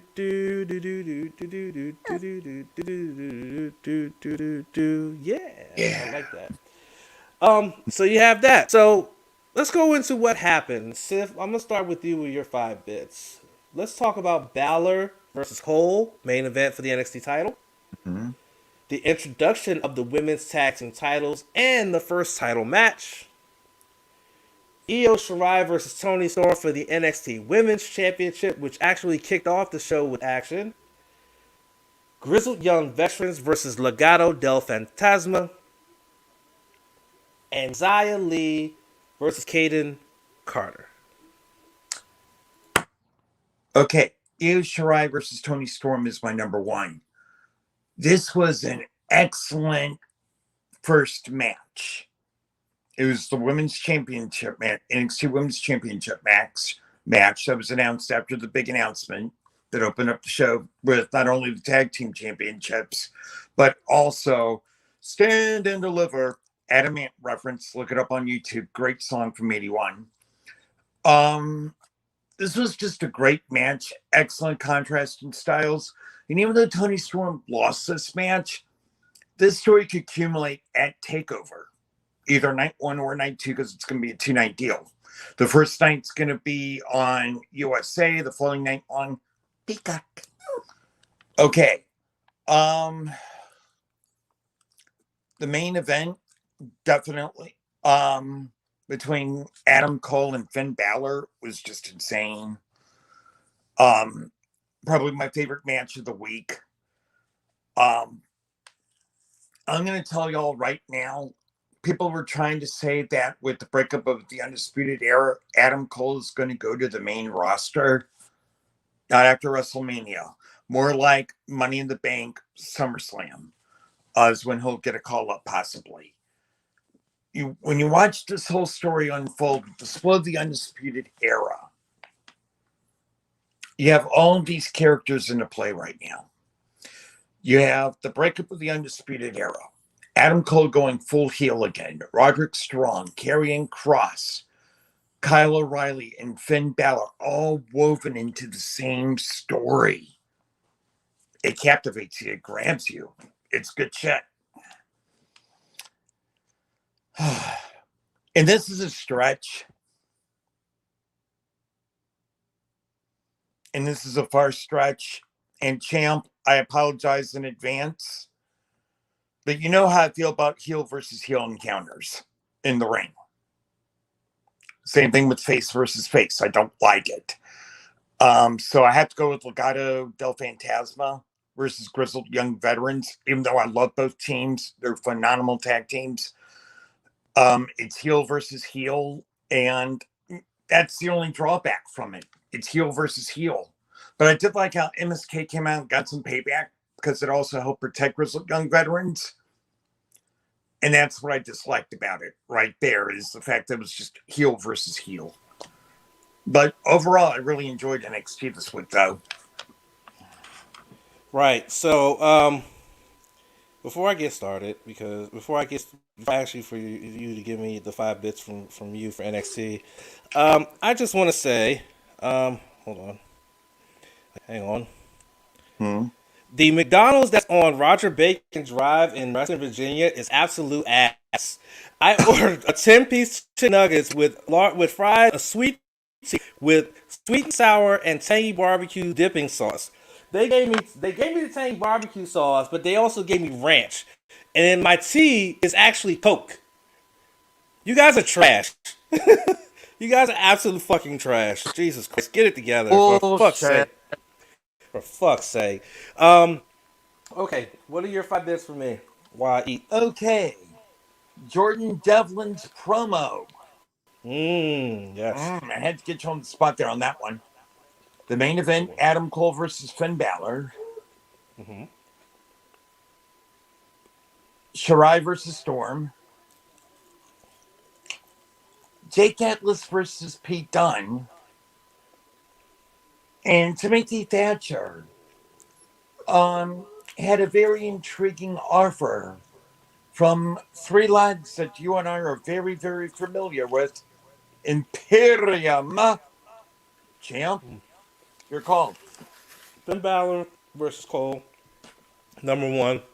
Yep. But you knew it would. You knew they were going to put on a freaking amazing matchup. Even though it was a TV match, it was still awesome. And number two is definitely Shirai and Storm. They kicked off the night, and they kicked off the night the right way, the proper way, with an amazing contest between the two of them. And what else can you say about that? Except that they really put it down. They really, really put it down. Jake Atlas versus Pete is my bad bit. It wasn't a bad match, but it was just mostly Pete Dunne. It was mostly a showcase for Pete Dunne, basically. Yep. There was no way that Atlas was going to get any kind of shine there, which is a shame because Jake Atlas is a talented dude, but he wasn't going to get no shine there. Yeah. Right. And you know what? Hey, Timothy Thatcher, just consider the offer from Imperium. Just consider it, lad. I will say this. An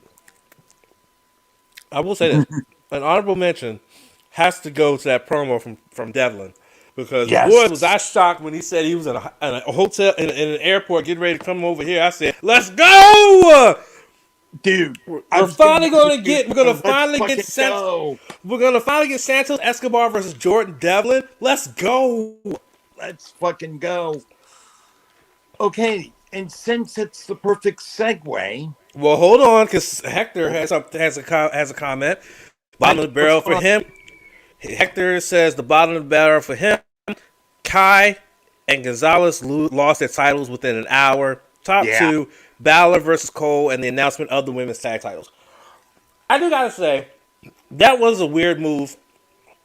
That was a very weird move to announce the championships and award them to them, only to have them lose them an hour later. That was weird. I found that weird. But it is what it is. I think it made a feel-good moment, though, for TCB, Shotzi Blackheart, and Ember Moon. It was a feel-good moment, though, I will say. Especially showing them coming to the backstage and everybody congratulating them and everything like that. It created a good feel-good moment. I just thought it was a weird booking decision to put the titles on Dakota Kai and Raquel Gonzalez and then take them right off of them. Though it did get explained later when Shirai did come into their locker room and looked at Raquel and basically said, "You're next." Right? Yep. Okay, and like you said, we had the segue, but unfortunately, I wanted Hector's take on this real quick, but it's time to head over to the UK and find out what's going on in the NXT UK report this week. So. Oh yeah, we had a Heritage Cup rules match, and y'all know Seth digs those matches. So what came out between the Bomber Dave Mastiff and Tyler Bate in that type of match? You'll find out. History was made this week as the first mixed tag team match in NXT UK even was our main event. What happened? You'll find out. And also, is Kenny Williams slowly dissenting? Is there a little bit of friction between him and Amir Jordan? Find out on the NXT UK report right here, right now. Hey, what's up, everyone, and welcome to your NXT UK report for this week. We had the Bomber Dave Mastiff taking on Tyler Bate in a Heritage Cup rules match. Round one ended in a draw with both competitors feeling each other out in round two. Tyler Bate wins round two after the attempt for a sunset got caught by Dave Mastiff, and Bate got the roll-up pin.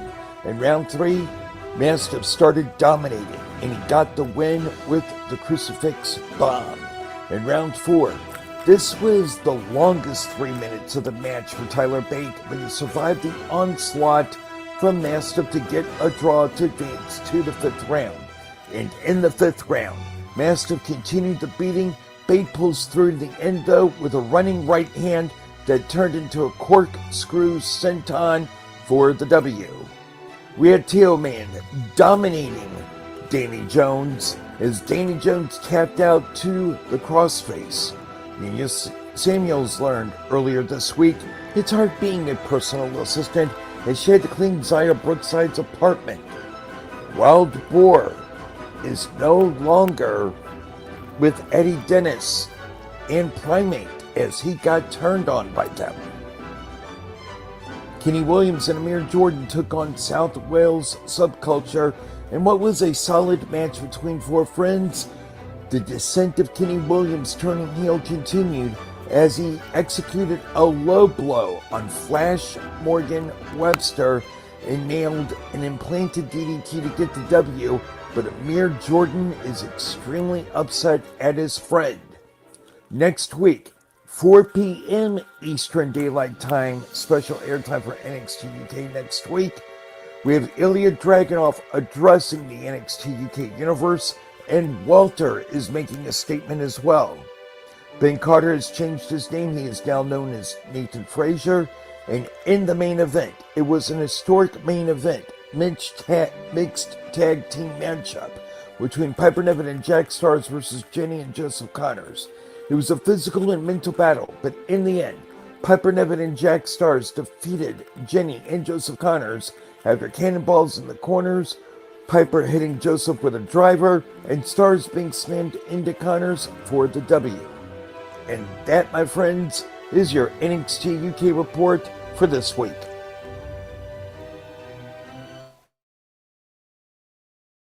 Right.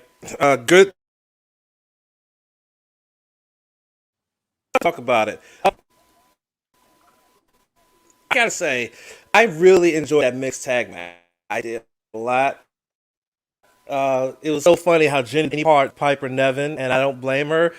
Piper's thick, and I wouldn't want that either. Well, excuse me. Let me stop lying. I want all parts of Niven. Okay, no. Anyway, so I gotta say though that the match itself had a lot of intrigue to it, and it lived up to the intrigue and the hype. It did. I will also say that new kid that came in, the Tory Man, or what is his name? Toy Man. Toy Man. I like dude. He's good. I like him. I think he's gonna pan out well. But Tyler Bate and Massive kicking off the show that way, man, oh man, I enjoyed every bit of that. That was really fun.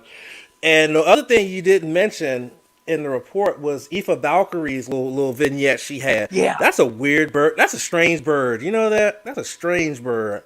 But I like that about her. She's cut from a different cloth. I like that, though.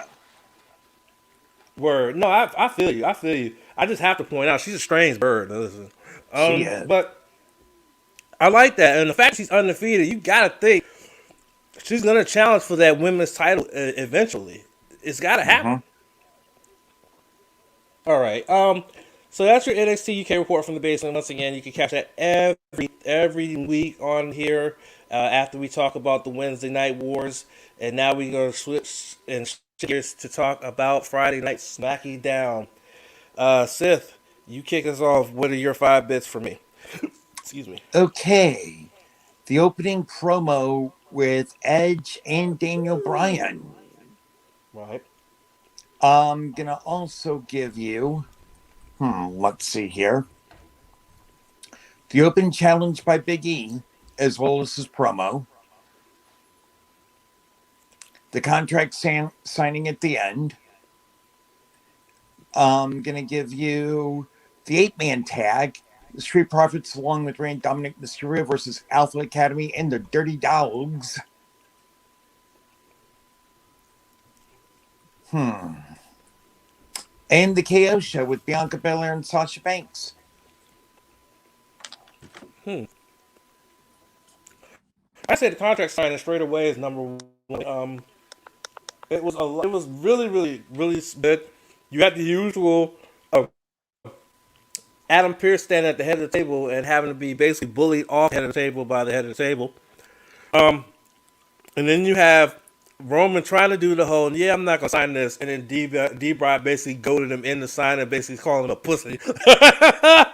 He called him a pussy in the nicest way possible, dude. That's a total dick move. I mean, come on now. He basically called him a pussy, but he said it in a nice way in so many words. But he called him a pussy anyway, and that got Roman to sign the damn thing. Jay opening his mouth, getting in the shit, and that gives us a chance to get an announcement that for the first time in almost 10 years, Edge is going to be in a one-on-one match on SmackDown. Like, holy hell. So there you go. That was good. I like that a lot. And Big E's promo and open challenge was also very, very, very good. That's number 2. Big E is he's on the microphone. He's very passionate, and he lets that emotion out. Matter of fact, he actually did an interview. Fuck me. Oh, it's still playing. Is that? Oh, let me just stop that. But he actually did an interview with What Culture. The video actually went up today. It was supposed to go up, I guess, yesterday, but went up today. He actually spoke with Adam Wilborn of What Culture, so I'm gonna go check that out and see what he had to say there. But I actually got a clip of it. They actually put a clip on their site about. So that's number 2.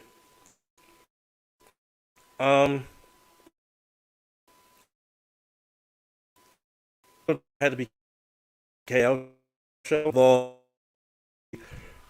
Who should not none of this bullshit, but now he's fucking with Nia, or Nia's fucking with him. I don't know which way it goes,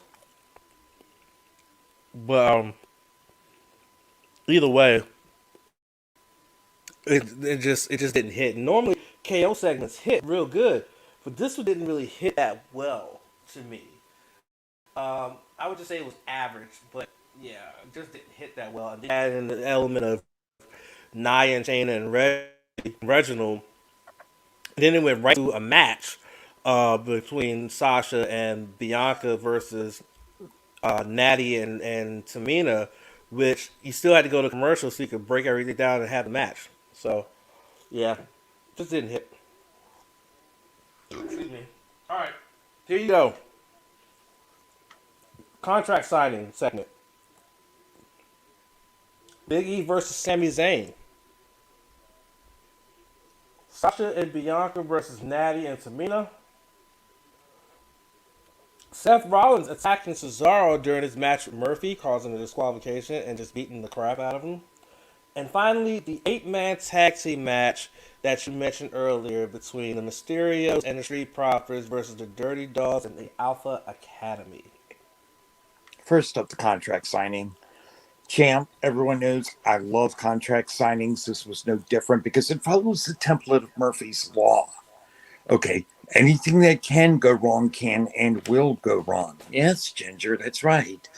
I'm all for Jay versus Edge next week, and the word becomes a special enforcer. But I'm going to tell y'all right now, it's too bad that as of this morning, only 3 matches are ready for Fastlane, which is pathetic. But then again, this is how WWE these days. We shouldn't be too, we'll be accused of not being patient enough. But it is what it is. Open challenge, when it ended up being Sami Zayn versus Big E, was a really good match, not going to lie. It helps build the story of what was announced late last night after SmackDown went off the air. We are getting Apollo Crews versus Big E at Fastlane next weekend. Yep, I'm hip. And the bad thing, holy shit, dude. It was the women's tag match, Tamina and Natalya versus Bianca Belair and Sasha Banks. Champ.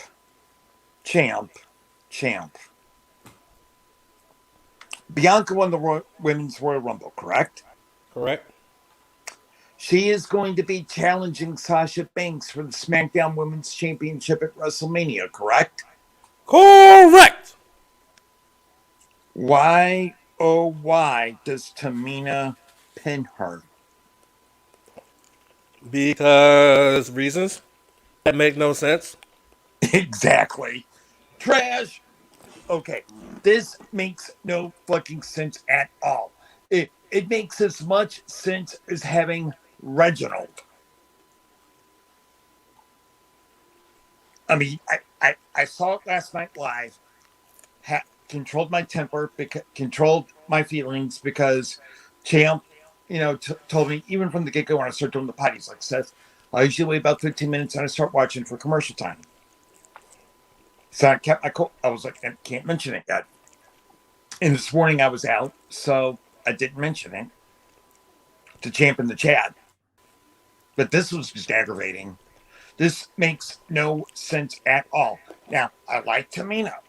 Everyone knows that. I respect her. But creative had no fucking rhyme or reason to have Bianca Belair pinned at all. Boom. Well, to be fair, they did have a backstage promo after that in which Bianca blamed Sasha Yep. because Reggie was out there, but then Sasha turned around and said, "You took the L though," and stuff like that. Yeah. So, as baffling as this booking decision may be, I have a feeling that the route that they're going could lead to Bianca Belair becoming the SmackDown Women's Champion. Now, hear me out. She loses here to Tamina. Cool. And then she gets blamed for the tag team loss against Sasha, even though she said, "Hey, yeah, you were the one that has Reggie all up under you. Right. What's up?" And then what if she's, wins one but then loses, she has this up and down road to WrestleMania and it makes it look like, oh, she's not going to be able to do it. And Sasha's going to be an arrogant bitch about it. Then come WrestleMania, it happens and Sasha loses. I think they might be going down that road. Now, that's an old tactic to use, but I think it could work. And I think it will work. I hope it works. That's just all I'm going to go with. Hector, bottom of the barrel for him is the same thing as you. That damn Reginald. He's so damn annoying. His top two was the contract signing and Cesaro versus Don't Call Him Buddy Murphy. Don't call him Buddy Murphy. Love Good it. shit. Good shit. All right. Let's get our final thoughts in and let's get out of here. We done went over 3 hours. God damn it. I figured we were going to go over 3 hours. But Yeah. it happens. Hopefully next week's podcast won't be this long, but we'll see. Yeah. We're going to be previewing Fastlane next week, and they only have 3 matches so far, so if they still don't have a lot of matches, that shouldn't take very long. Yeah, it should be a pretty obvious grade, actually. Right. Anyway, final thoughts. Okay. Monday was International Women's Day, and on behalf of everyone here at the network, I extend my praises to women everywhere for their hard work and also for those who fight for the civil rights of women and also equality of women. I'm down with that. However, when you look at how WWE is treating women's wrestling on the main roster, it makes me feel like you're watching the same old. It's like watching the Star Wars sequel trilogy. If you aren't Charlotte Flair, Bayley, Sasha Banks, or Becky Lynch, maybe Asuka, Bianca Belair as well as notable options, you're shoved to the side in meaningless programs, either going after tag belts that are used as props to say, hey, WWE was the first to, before Impact and before AEW to have tag belts for women. Well, actually, Impact had it quite a while ago called the Knockouts, but they brought it back recently. But question though, what's the point in having the women's tag team championships in women's tag team wrestling if it's not being treated seriously at all? How are you promoting women strongly when the women's division is a complete joke after the top 4 to 6 in the division? Get this. Vince McMahon allegedly wanted to give Peyton Royce a strong singles push. That's why the Iconics broke up. Okay, and now Billy Kay is on SmackDown, desperate to get a gig, and looks like a buffling buffoon. And Peyton is stuck in creative limbo, if just as poorly. Oh, but when Peyton speaks about it on Raw Talk, oh, she's bashing Charlotte. No, it wasn't Charlotte. It was creative who can't get their heads out of their asses to try to develop talent properly. Shit, Talia Valkyrie probably signed, not because of the possible shot to be number one promotion in the world, but because of her husband, John Morrison, is there. I wonder how Talia Valkyrie would be treated. Goes like this. Women work as hard as men do in pro wrestling, but get marginalized in smaller divisions. So what if it's not the Attitude Era anymore and you don't have Sable showing herself off in a bikini or Sunny out there trying to get her looks off just to get crowds off? Maybe, just maybe, instead of just keeping someone around who uses third-party platforms, but finding someone who's not a part of a well-connected British wrestling family because Vince wants to soak in profits more, could be a better move. But Vince is about money, nothing more. Perhaps expanding who you promote on your women's roster would speak more volumes instead of, well, it's worth a shot, but after a week or two, or having a big name win a title at WrestleMania and go to NXT to get the ratings up. Never mind the fact that Rhea Ripley, who got dethroned last year at WrestleMania, was a hot commodity in NXT. WWE's trash with how they work with women in a creative way with their wrestling.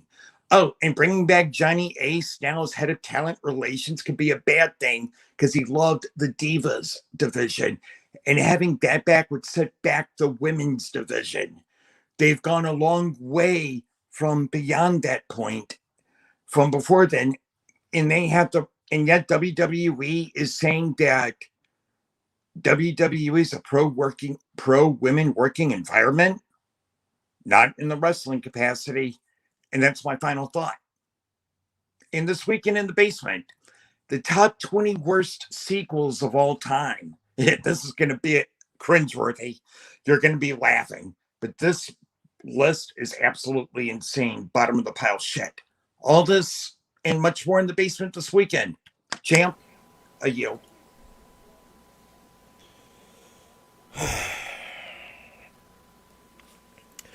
I swore when I started this podcast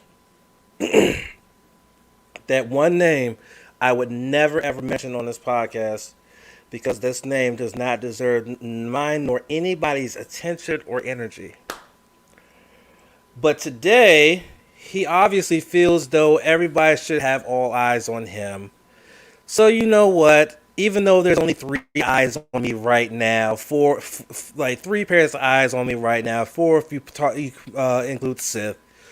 Jim Cornette, I'm going to give you your energy because you, sir, are a misogynistic, racist piece of shit. How dare you just continue to spew the shit that you spew out of your mouth and still have a following? I don't understand this. I've been scrolling through Twitter all day today because Miro went off because of what you said about Kip and what you said about, not much about Kip, but what you said about Penelope Ford, his wife, his legit wife, not his kayfabe wife, his legit wife. You called her Penelope Pitstop?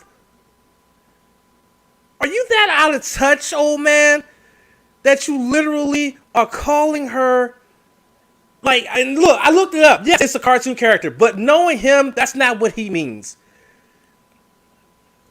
He's basically calling Penelope Ford a slut and saying that her success is from that.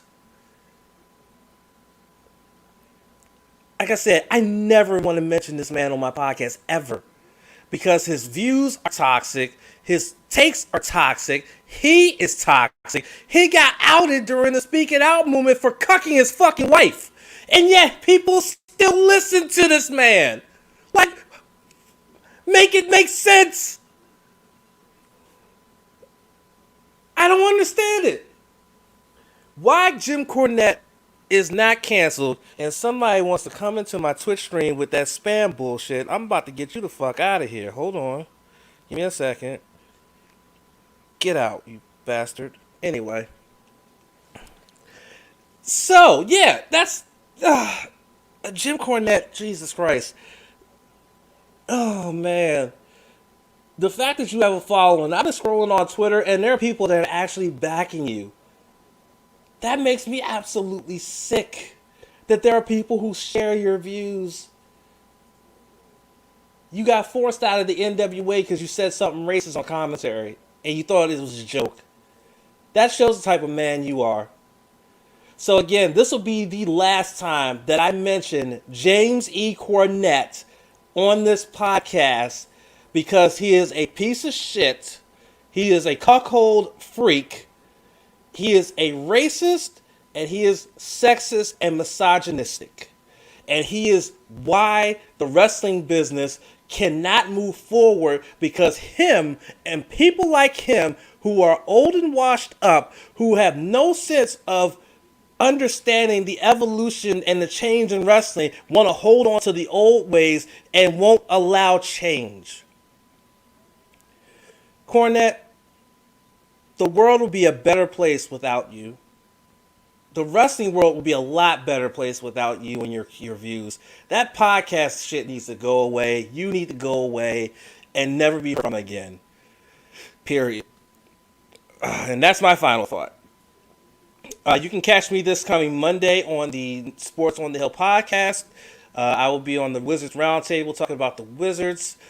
So far, they have not had a very good return from the All-Star break, have lost 2 straight since returning from the All-Star break. They are currently losing, but hopefully they can turn that around. They're not down by much, so hopefully they can turn that around. We'll be talking about this, as well as there'll be a game actually finishing by the time we go on, so we'll be talking about all 4 of those games on this Monday's edition of Sports on the Hill podcast, which is their 5th anniversary, so I'm happy to be a part of that. That should be fun. Right. Let's bring Sif back in here. And yes, Hector, that is why that is kind of the reason why Kip blew up during his Twitch stream was because of the fact what that bastard said about his wife. And that's why the chat was all about it during most of the stream, which is why I kept saying, look, let's stop giving him his energy, but it inspired me to be like, you know what? I'm going to finally mention him on my podcast, and I'm just going to rip him a new asshole. Seriously. Because I'm tired. I'm tired of it. Anyway, that's all we got. Remember, check out The Basement Sundays at 6 p.m. on all your nice little streaming platforms, podcast platforms, all that stuff. And we will catch you next week at the same time where we will talk about and we will preview Fastlane. We'll see if they have more matches on there or not. My money says no. Thanks again to Hector for joining us. Thanks to the mayor for being a part of the AEW Revolution recap. Thanks to Corey for being here earlier. Appreciate everybody that stuck in through this long ass fucking podcast. And we will talk to you guys next week. All right? Yeah, we can do that.